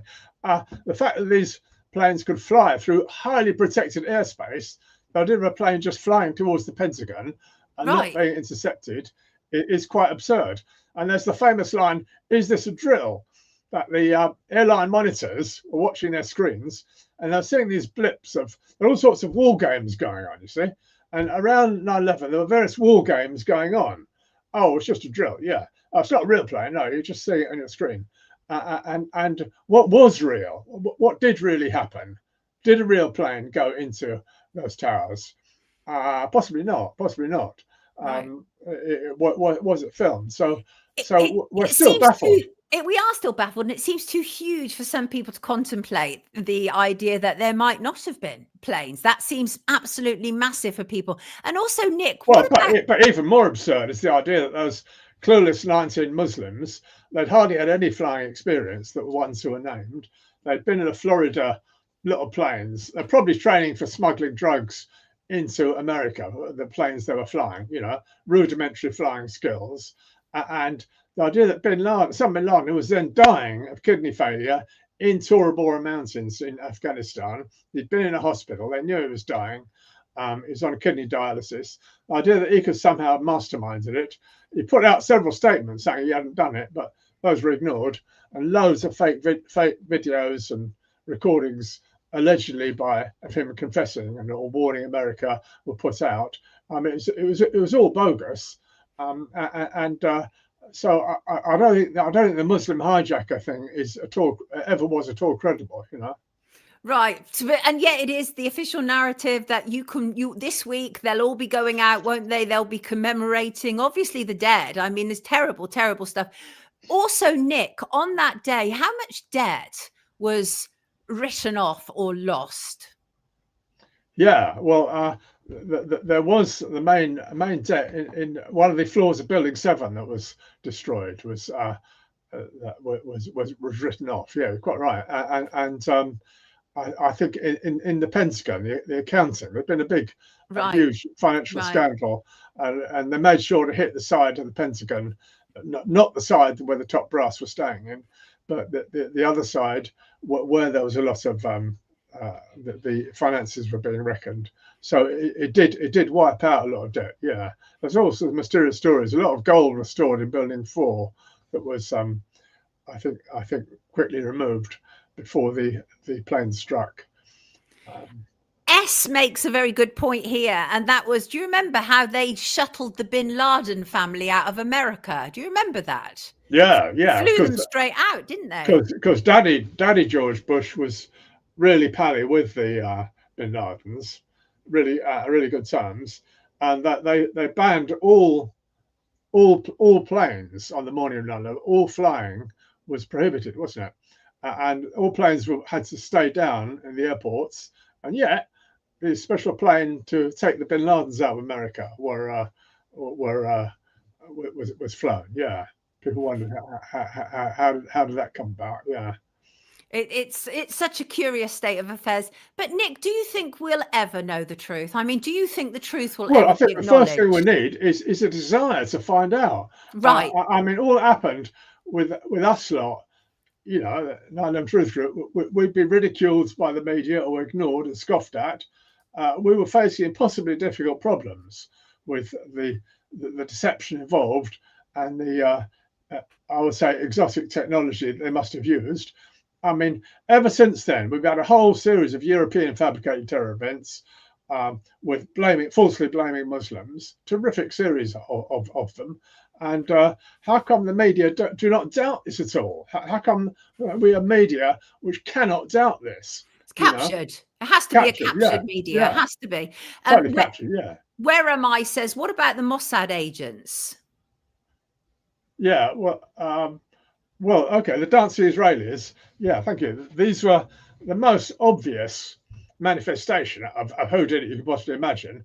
5 Israelis who were Mossad agents turn up.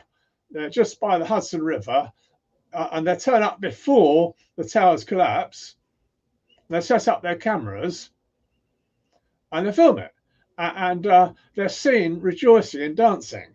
A lady watching them is puzzled that they seem quite happy and doing these high fives of success. And then, so that they're put in jail, they're captured by the police.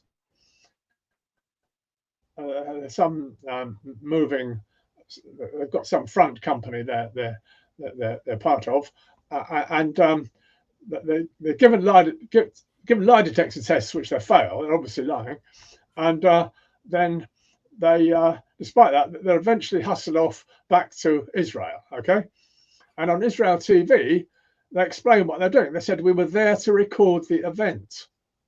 So apparently that could be said on Israeli television. So the Israelis had foreknowledge. That's a crucial part of the argument. There was a Digo text messaging firm just around the corner from the towers, and that warned all Israeli nationals. It had links to all of them who worked in the towers and worked on grounds in the Twin Towers. Do not go into work today, and that something would happen. The Digo manager said they were told within a few minutes of the disaster that would happen to the towers. And Adigo has its main centre in Israel, next door to Mossad. So they were told when it would happen, and other people did not know. There were most intelligence agencies in the world gave a warning to America that something was going to happen. Everyone knew something big was going to happen, right? And US senators were told not to fly a week or so before the event. So they knew roughly that something was going to happen. But that exact timing, also there was a huge shipping company called Zim International, which had its home in one of the towers, in the first tower. And they pulled out just a week before the event. And they broke a rent contract. They had to pay for breaking a rent contract. They moved out the week before. So it's absolutely clear that Israel or agents within Israel knew when it was going to happen. Yeah. I think this is a great comment from Shug, because it talks about the kind of mass gaslighting that we're subject to. He said they do it right in front of us, yet still we question.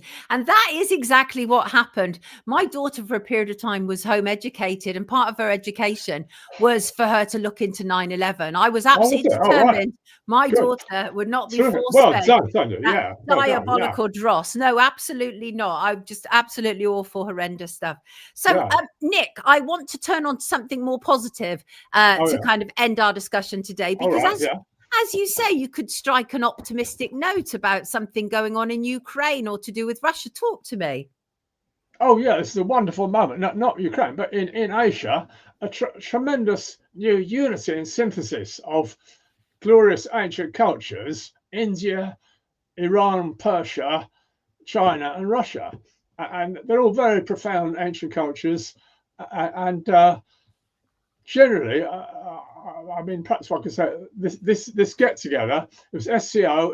It was a different aspect of BRICS in a way, and they are blueprinting a culture of the future of trade, friendship, cultural exchange without war. And I think they are the way to go in the future. And there's a huge list of countries that are queuing up to join them, because they're tired of being bossed around by Uncle Sam or sabotaged by, the Five Eyes, the British MI6 intelligence. They want something else. And this is something else. And thanks to China being such a powerhouse of scientific technological development, I think this is going to go forward and can't be stopped. And the big question is, will this be able to produce a world of peace in the future, in the 21st century, or will Europe succeed in starting World War III, which is all they can do? They've got no other cards to play except for promoting war. So let's hope the whole BRICS system manages to expand and develop without the West triggering this war, which they're trying to. You've written a book about the conflict, Ukraine, the Just War. Provocative title, Nick. Well, I've always been anti-war all my life, but Russia had absolutely no option than this conflict. NATO was moving hard up against the boundary of Ukraine.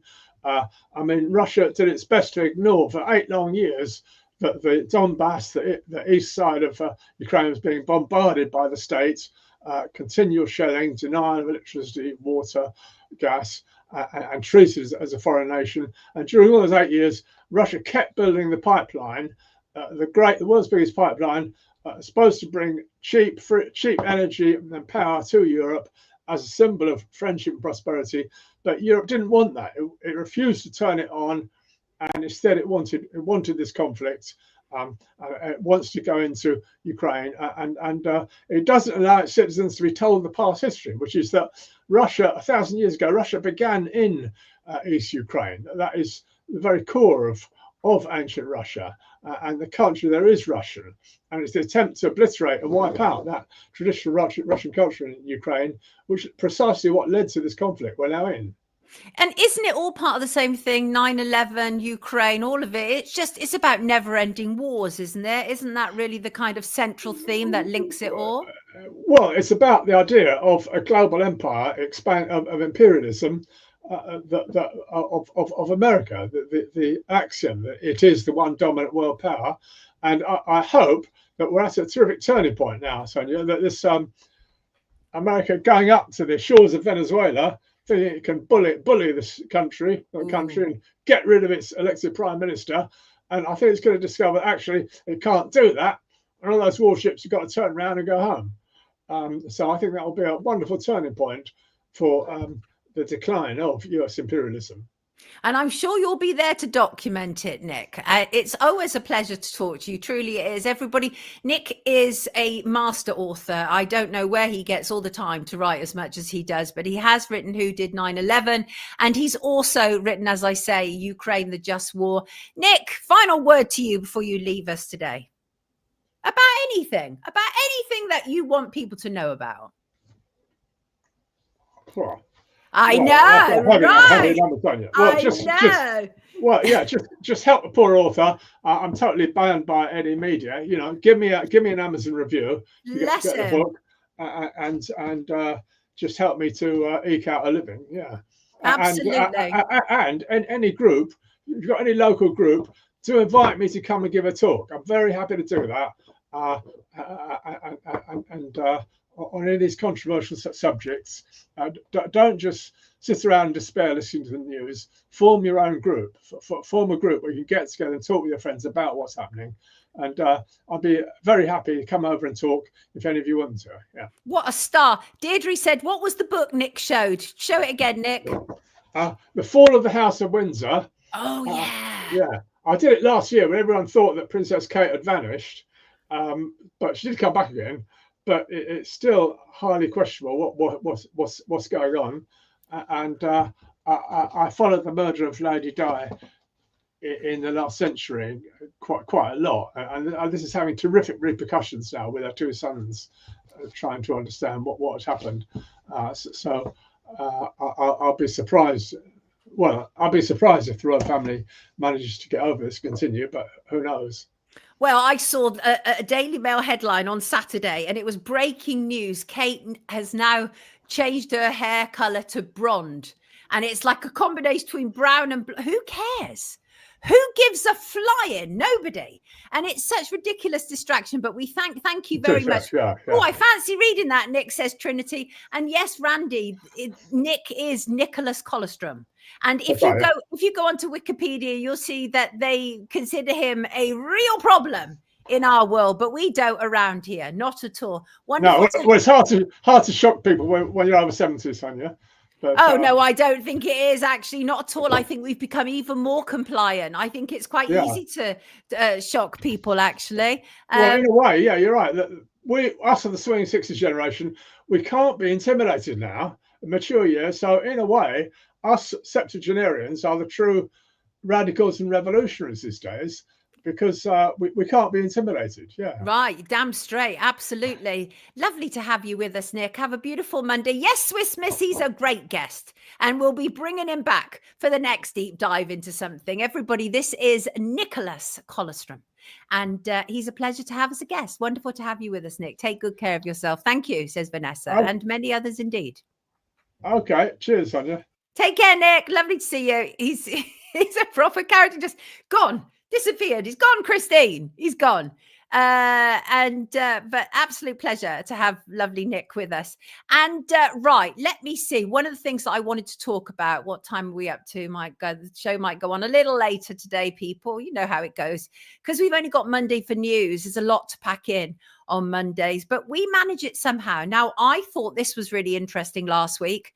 Last Wednesday, so survivor of Jeffrey Epstein, they all came together on Capitol Hill last Wednesday. The idea is that they are now pushing to release additional files on Epstein. There were close to a dozen victims who spoke at the press conference. It was primarily hosted by Republicans Thomas Massie and Ro Khanna, although Marjorie Taylor Greene is fast becoming one of my favorite politicians, which is so bizarre because I would never have thought I would have said that. And I'm sure she has a zillion vices, but at least she's asking the questions many of us want asked. that is the reality. And last week, she joined the fight to get full disclosure of what Trump's government know about Epstein. Now, Thomas Massie is just in trouble. He's absolutely fallen foul of Trump to such a degree that Trump's administration are now putting out adverts against him.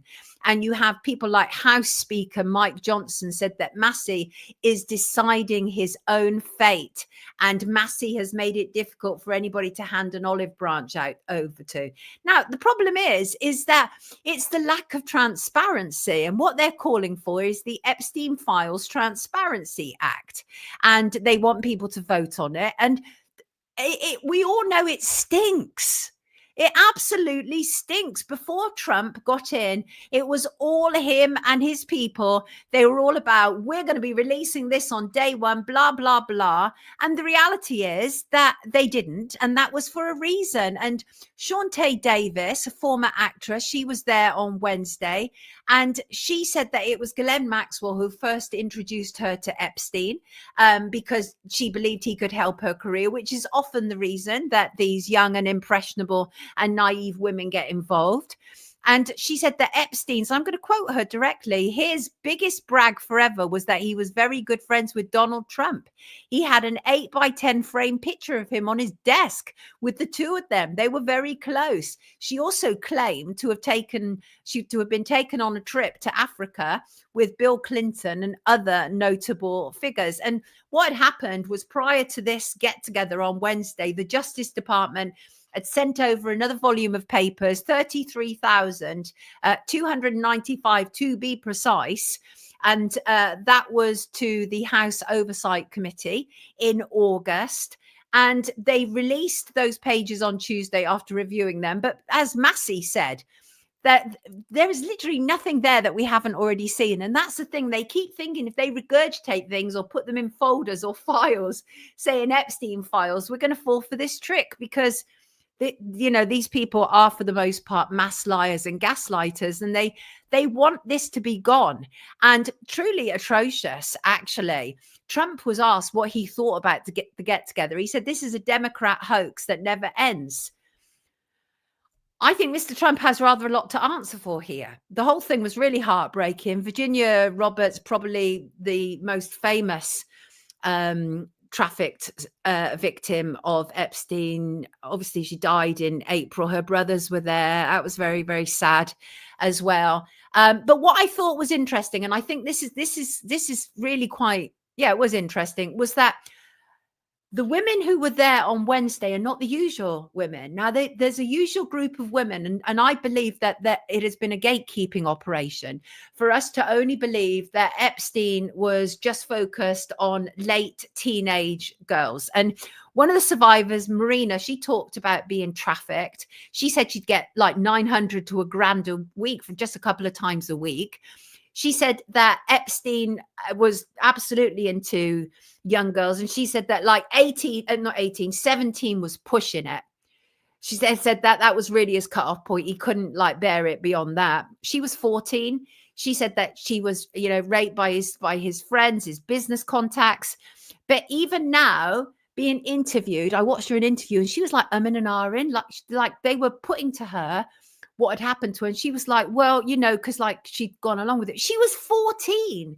And this is what happens with people who have been trafficked, is they often believe that they have consented to it in some way. You cannot consent to it at the age of 14. That is absolutely not consent. And it was just heartbreaking to watch it, because she was literally umming and ahhing about her role in proceedings. You were kidnapped. You were raped. That's what happened. You were not complicit in this at 14. It's absolutely awful. Where am I said Trump is complicit? And I believe that is the truth. I believe that is the case. So it was interesting. We shall see what comes of that and whether they do get to vote on that or not, whether they do indeed. And what else did I want to say? Oh, I wanted to talk about this, right? And that was Graham Linehan and Enoch Burke, rather. And so interesting stuff, because let me bring in some imagery if I can. Have I got a picture of them? So Graham Linehan, he had quite a busy week last week, didn't he? He was first of all arrested at the start of the week, and that was to do with social media posts from April of this year. I don't know what I've done with the picture of Graham. Sorry, Graham, you seem to have disappeared off my imagery, right? Oh, actually, there's Edmund Burke, so I can bring him in. That's just Enoch Burke for some reason. Why do I keep calling him Edmund? That's odd. There's Graham. Let's bring in Graham there. So Graham, he was arrested last week when he was returning from Arizona, and he was returning because at the end of last week, he was also in court for a 2-day hearing. And Graham Linehan, you may or may not be familiar with, but he was the co-writer of Father Ted. Great comedy writer, actually. Great comedy writer. And but he has stood up against the whole kind of trans agenda for I reckon about the same kind of period as me, really, since about 2017, 2018, something like that. He's been in a lot of trouble. He's been sued, various other things. And so he was arrested by armed officers at Heathrow at the start of the week. And that's still being investigated. And then you had people like Paul Rowley, the most senior cop in England and Wales, the head of the Metropolitan Police, saying we now have to change the law. Well, this is the same man who was, I talked about him in our Common Purpose investigation on Friday, but Paul Rowley is the same man who back in the summer was saying that even the mention of two-tier society or two-tier justice could be criminal. But now suddenly it's change of tact, and it's change of tact because it's all coming on top for them. And so what do Graham Linehan and Enoch Burke have in common? Well, aside from the fact that they are two Irishmen, they have both stood up to the whole kind of trans agenda, trans madness. And Graham, as I say, was in court at the end of last week. And he's so what he said, one of the quotes he said was, trans activists have spent the last 10 years demonizing anyone who stands up to them. And the prosecution against him alleges that he relentlessly posted abusive comments about a trans-identified male on social media before throwing the phone at this same individual in a road. And Graham Linehan denies this. He's pleaded not guilty to charges of harassment and criminal damage. And so what happened was they knew he was going to come back because the trans activists were online saying, yeah, we were waiting for him to come back and for the police to swoop. This was all a setup. They're working together. This is not good. This is not good. And you don't have to like Graham Linehan to realize that he has definitely been 100% targeted, no doubt about it. And sometimes he can be a bit OTT, can Graham. And I've interviewed him. And in fact, the reason that we ended up pulling our trans report the other week was because he's so throughout it that actually when we sat back and looked at it and realized what he was actually dealing with in the coming weeks in terms of the harassment charge, it would probably be considered contempt of court. So we had to pull it. And that was the reason why. But then going on to Enoch Burke, this is another very interesting character. And this is another man who has been targeted. And for the most ridiculous reason, Enoch Burke, to all intents and purposes, was an absolutely dedicated teacher. And he has refused to endorse transgenderism in his school. And on Friday, he was fined almost €250,000 by the Irish courts. This has been ongoing. He's been imprisoned. He won his Court of Appeal case last July. But there seems to be a major discrepancy between the recent Court of Appeal judgment and what they're saying is the behavior in the High Court. And they are actually accusing the High Court judge, Judge Nolan, really of corruption. I mean, they're not even bothering to hide it anymore. They're saying that Judge David Nolan refused to have regard to the findings of the Court of Appeal, threatened to find members of the Burke family in contempt of court for raising the issue. And how did this all start? Because Enoch Burke at a religious school, which he says is really part of the problem, the way religion has gone along with this, but he just refused to refer to a male as they, because the male was like apparently non-binary nonsense. But anyway, and he as a teacher said, I'm not doing that. And that's where all this has led. And he's now been fined. They've taken all his money. They took money out of his bank account, like directly out of his bank account. Did they lock up his father for Christmas, Billy? And No One's Flower said the Burkes, that's a good quote, the Burkes are the only lawyers in Ireland with any integrity left, so it seems. Cavan wants to know why the trans community have so much power. Well, because it's a top-down process. Extremely wealthy, rich people have bought into it. But beyond that, it's also part of various agendas. And so, as we showed on Friday with our common purpose investigation, all these things get very interwoven. And so what you have is a number of focus groups and lobby groups who push it, and it becomes all powerful. And but also it is very much a part of the kind of transhumanism agenda as well. Anyway, a great respect to the Burke family. It's very painful what they're having to endure. And because they say that the ethos at Wilson's Hospital School, which is a Church of Ireland school, rather, is Christian. And they said the teaching is that God made them male and female, not they, them, not calling male she, not calling female he. And this is, I think, if anything, these are people with integrity. And they say, do not be deceived. These so-called church leaders are Judases who have betrayed Christ. Their silence has been the prime cause of this whole situation. I think it's shocking stuff. Absolutely shocking stuff that people are having to endure. Absolutely shocking. So more power to their elbow. They have no plans to stop and shut up. No plans whatsoever, which is fantastic. Good on them. I want to move on to yesterday's emergency alarm. I turned off my phone. Did you turn off yours? By all accounts, it was a pig's ear of a mess. Some people's alarms didn't go off. They actually had a live fail. I think it was on BBC TV. Actually flopped. The reporter's alarm failed to go off. And my daughter had left hers on to see what actually happened, and she didn't hear any alarm, but she got this whole kind of tranche of information about what it was. But we received a communication from Sophie, lovely Sophie, grand rising to you, Sophie, who said, hi, Sonia, I often apply for market research jobs, London and online. And this one came up yesterday about focus groups for a fictitious multi-stage pandemic scenario. Well, this is what we were discussing the other week, right? It's 4 dates that the person has to attend online for 1 hour. The first date is in September and the 4th in November. I've applied, so hopefully I'll get some insight.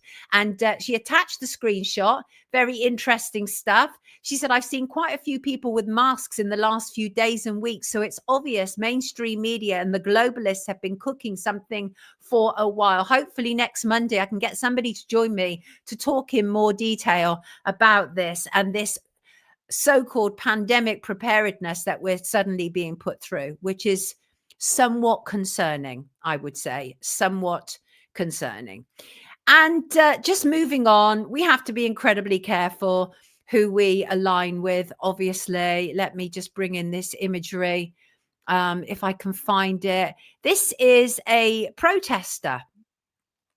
And this protester is AJ Audits, Anthony Styles. And I'm not sure whether I've interviewed him before or not, but it turns out that a lot of the things that he's been saying, you know, like this whole idea of wanting to protect children, he's been very much part of these protests and everything. Well, it turns out actually that he's not quite the person that people think. In fact, the newspapers are saying that they've unmasked, that he's been unmasked as a convicted paedophile who once sexually assaulted a schoolgirl as she sat on his knee. And in fact, that is true. It happened in 2017. He was found guilty of indecently assaulting a girl under the age of 14. It took place at a flat in Blackpool in 1993. It resulted in him being sentenced to 4.5 years imprisonment. He was put on the sex offenders register for life, handed an indefinite sexual harm prevention order. And during his trial, the court heard that he'd sexually abused the schoolgirl as she sat on his knee, with the victim stating that the incident had psychologically affected her, as it would indeed. And he has been very much a part of these protests, and you just have to be incredibly careful.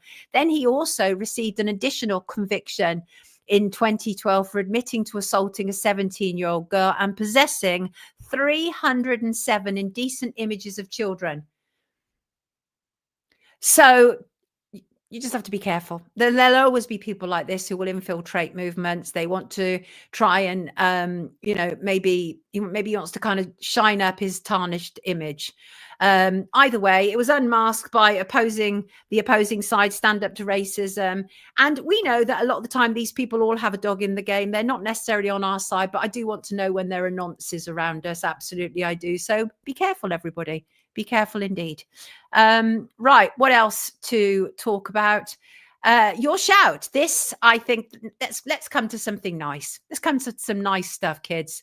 Beautiful, beautiful stuff. And do you remember the other week, my daughter had discovered, let me just open this actually.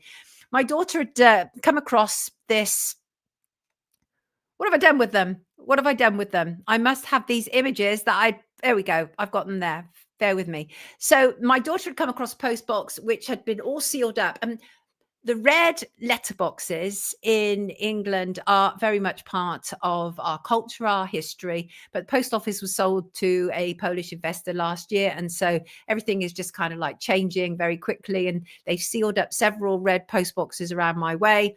And they're going to be automated. But lovely Sonia H had said, just for a bit of balance, look at this, cozy on top of a post box. And then loads of you wonderful people sent in your own imagery. So let me just pick up this one for starters. And this actually was, I love these. I think these are lovely. This is from Dinah, who actually sent us in the video last week. Do you remember the little small deer that her daughter had taken?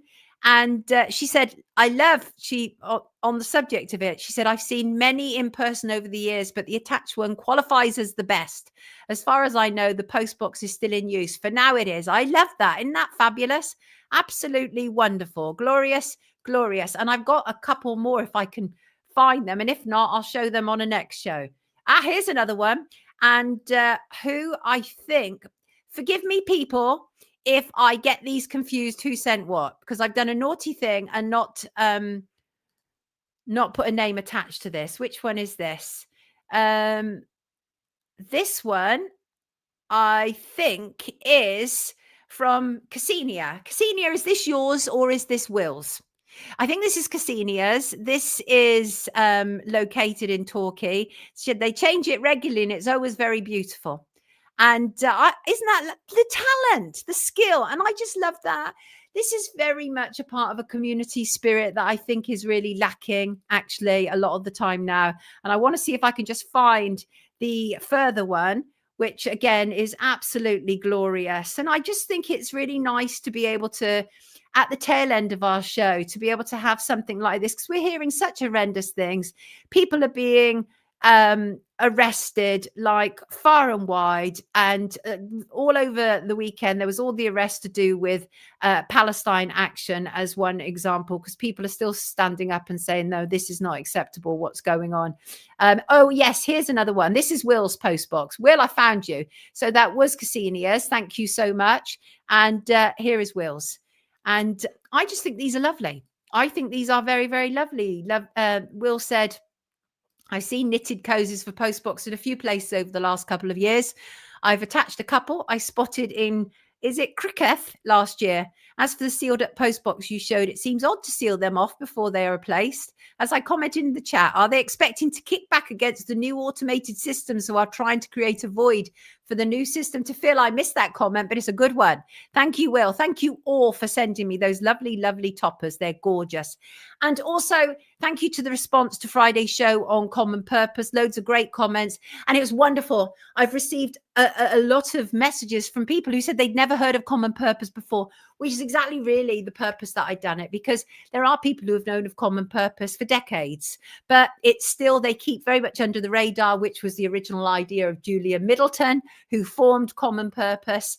And I will put a link in the description to Friday's show. Thank you so much. And I also wanted to reflect on an email that I had received from Kay regarding our investigation into the NSPCC. And Kay said, I just wanted to thank you for your recent investigation into the NSPCC. I had gone through the long process of training as a volunteer with the charity for a voluntary role, but I've delayed starting with them. Something didn't feel right and I just couldn't put my finger on it, but I was getting an internal no. Should I always listen to that internal no? And Kay goes on to say, I had set the intention, hope that I would get more clarity on it and more would come to help guide me with this decision. Then came Friday's episode, and I know now that I need to always trust that inner feeling as it is there for a reason. It's so good to have some facts and something more tangible to go on that affirms my feelings. Good to hear that, Kay. And again, thank you so much for the whistleblowers who have contacted me following that. And if any of you may be interested in perhaps doing a longer piece, and you could even be anonymous, because obviously being a whistleblower ain't no fun. Ain't no fun. It could be really problematic for you. So thank you very much for that, Kay. I appreciate it. Just to say, scammers over the last few years, a number of scammers have emerged pretending to be me, set up social media accounts. If you are directly contacted by someone claiming to be me or claiming to represent me, please let me know. Unless, of course, you already know it's me you're talking to, in which case you don't need to report me to me. You get my point. There are fake social media accounts out there. Please, please beware. Please, please beware. And as always, donators, thank you. Honestly, I couldn't do this without you. And it means the world to me, your kindness and your endless generosity. Right. I want to end on this whole thing about kind of low trust in our society, right? I want to look at why we have low trust and how I'm working to overcome it myself. And really, this was kicked off after last Monday's show. Okay, I went off and I went into the co-op, and so they've now built those regulation screens around the cashiers and the checkout, which is horrible. And then I noticed that I tried to. There were several drinks that I wanted, and all the fridges were locked. I was like, what's going on here? So I talked with the manager. I said, do you really have that much shoplifting in here? Because it's, even though it's a London co-op, it's still a local London co-op, right? So I said, do you really have that much shoplifting? Because my first thought was, are they all trying to create this low trust, high fear society, and the shops are involved in it as well, right? And he said, yes, we have shoplifting all the time. And he had the voice of somebody who was just so over it, so tired. And obviously many of us have seen the videos, people from different demographics, they're brazenly walking into shops, loading up and walking back out again. And that's in part because there are so few shoplifting convictions. But in London has actually seen such a significant increase in shoplifting. Offences have risen by 54% in the year to April 2025. 54%. And nationwide, that is echo, but London is absolutely the worst. I've never known a time like this. We live in such a low trust society, and I believe it's all by design. All by design. And our lawmakers and leaders don't care about changing the situation. One of the things the manager said to me, and then one of the assistants, was, well, we can't even stop them. We have problems stopping them, because if we stop them in the wrong way, we can get in trouble with the business, we can get in trouble with the unions, we can get in trouble with the police, and they can sue us. That's what these people are facing in shops. So shop workers are vulnerable. So that really upset me very, very deeply. We need to look at why this is happening. And because we also know there is a planned destruction of our society. We know that. And I just thought that if you are feeling very anxious because of what's happening around you, then just kind of work on building on your inner core. That's what I do a lot of the time. One of the things that I'm doing as much as possible is to minimize external input. So I've absolutely minimized my time on social media. Social media is full of fear. It is designed to scare the bejesus out of you. It really is. And since I've been limiting my time on social media, I essentially go on social media twice a week now. And that is only for Wake Up, to promote Wake Up. And since I've been, why that suddenly shot out. That was kind of weird, wasn't it? Why that just suddenly happened. Hello, got a full screen there. And since, let me just go back to this. Oops, there we go. And since I've not been on social media, the anxiety that I felt has absolutely decreased. And that's what we need to be working on, I think, is on our own inner core. Because it's okay to feel scared, but it's not okay when we are being manipulated into fear.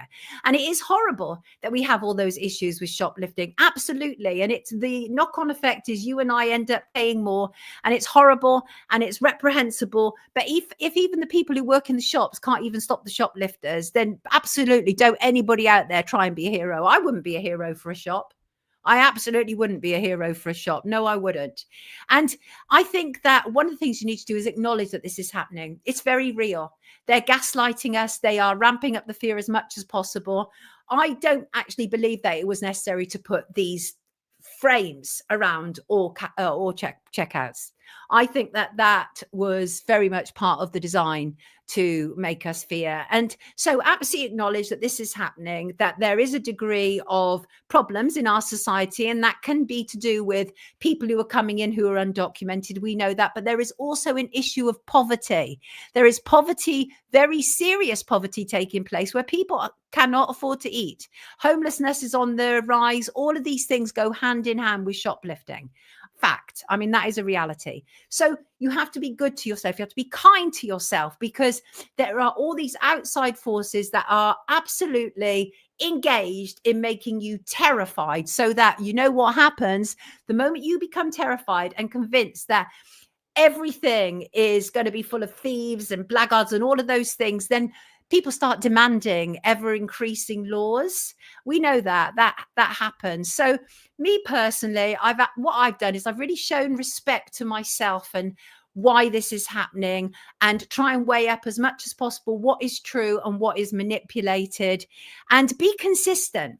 Be consistent with yourself. I am now being consistent in that I've essentially removed myself from social media, because it's no good.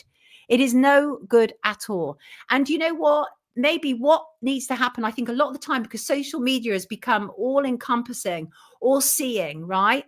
I think people have learned to trust themselves less. And maybe what needs to happen more is people need to start building themselves up more again, like rediscover yourself, understand what matters to you, your values, your strengths, your limitations, all of those things.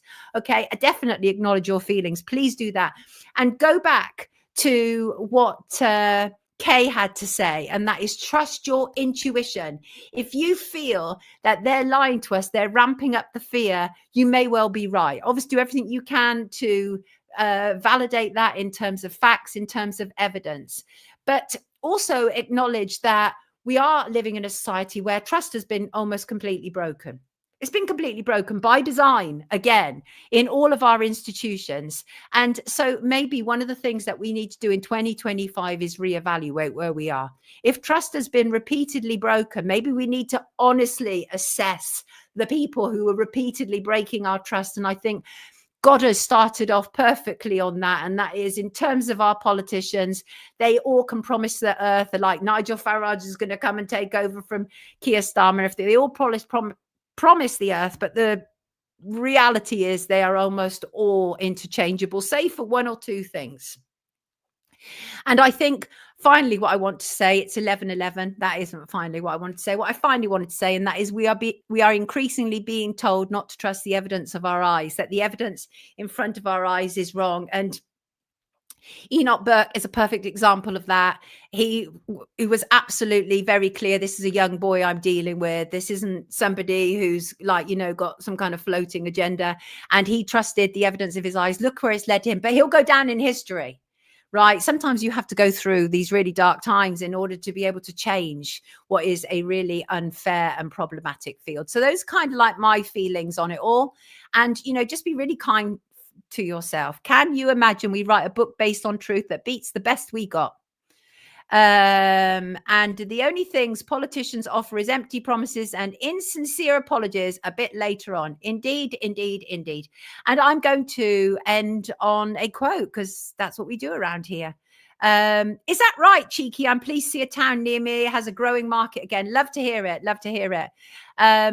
And I want to say this, and that is trusting yourself means living out what you already know to be true. That is the reality. Your gut knows, your solar plexus knows, your instinct knows what is the truth. Do not let them make you fear into silence. Do not their fear mongering make you scurry away into corners. Okay, face it head on, and yeah, do everything you can to avoid being manipulated by these people. Trust has to be earned, not given. I need to pee, says Randy. Me as well. Take good care of yourself, everybody. Just keep joining those dots, Jan. Absolutely that. Have a brilliant day. Have a brilliant week. I will see you Friday as per. Lots of love to you all. Take good care of yourself. Thanks for being here today. Thank you. Appreciate you very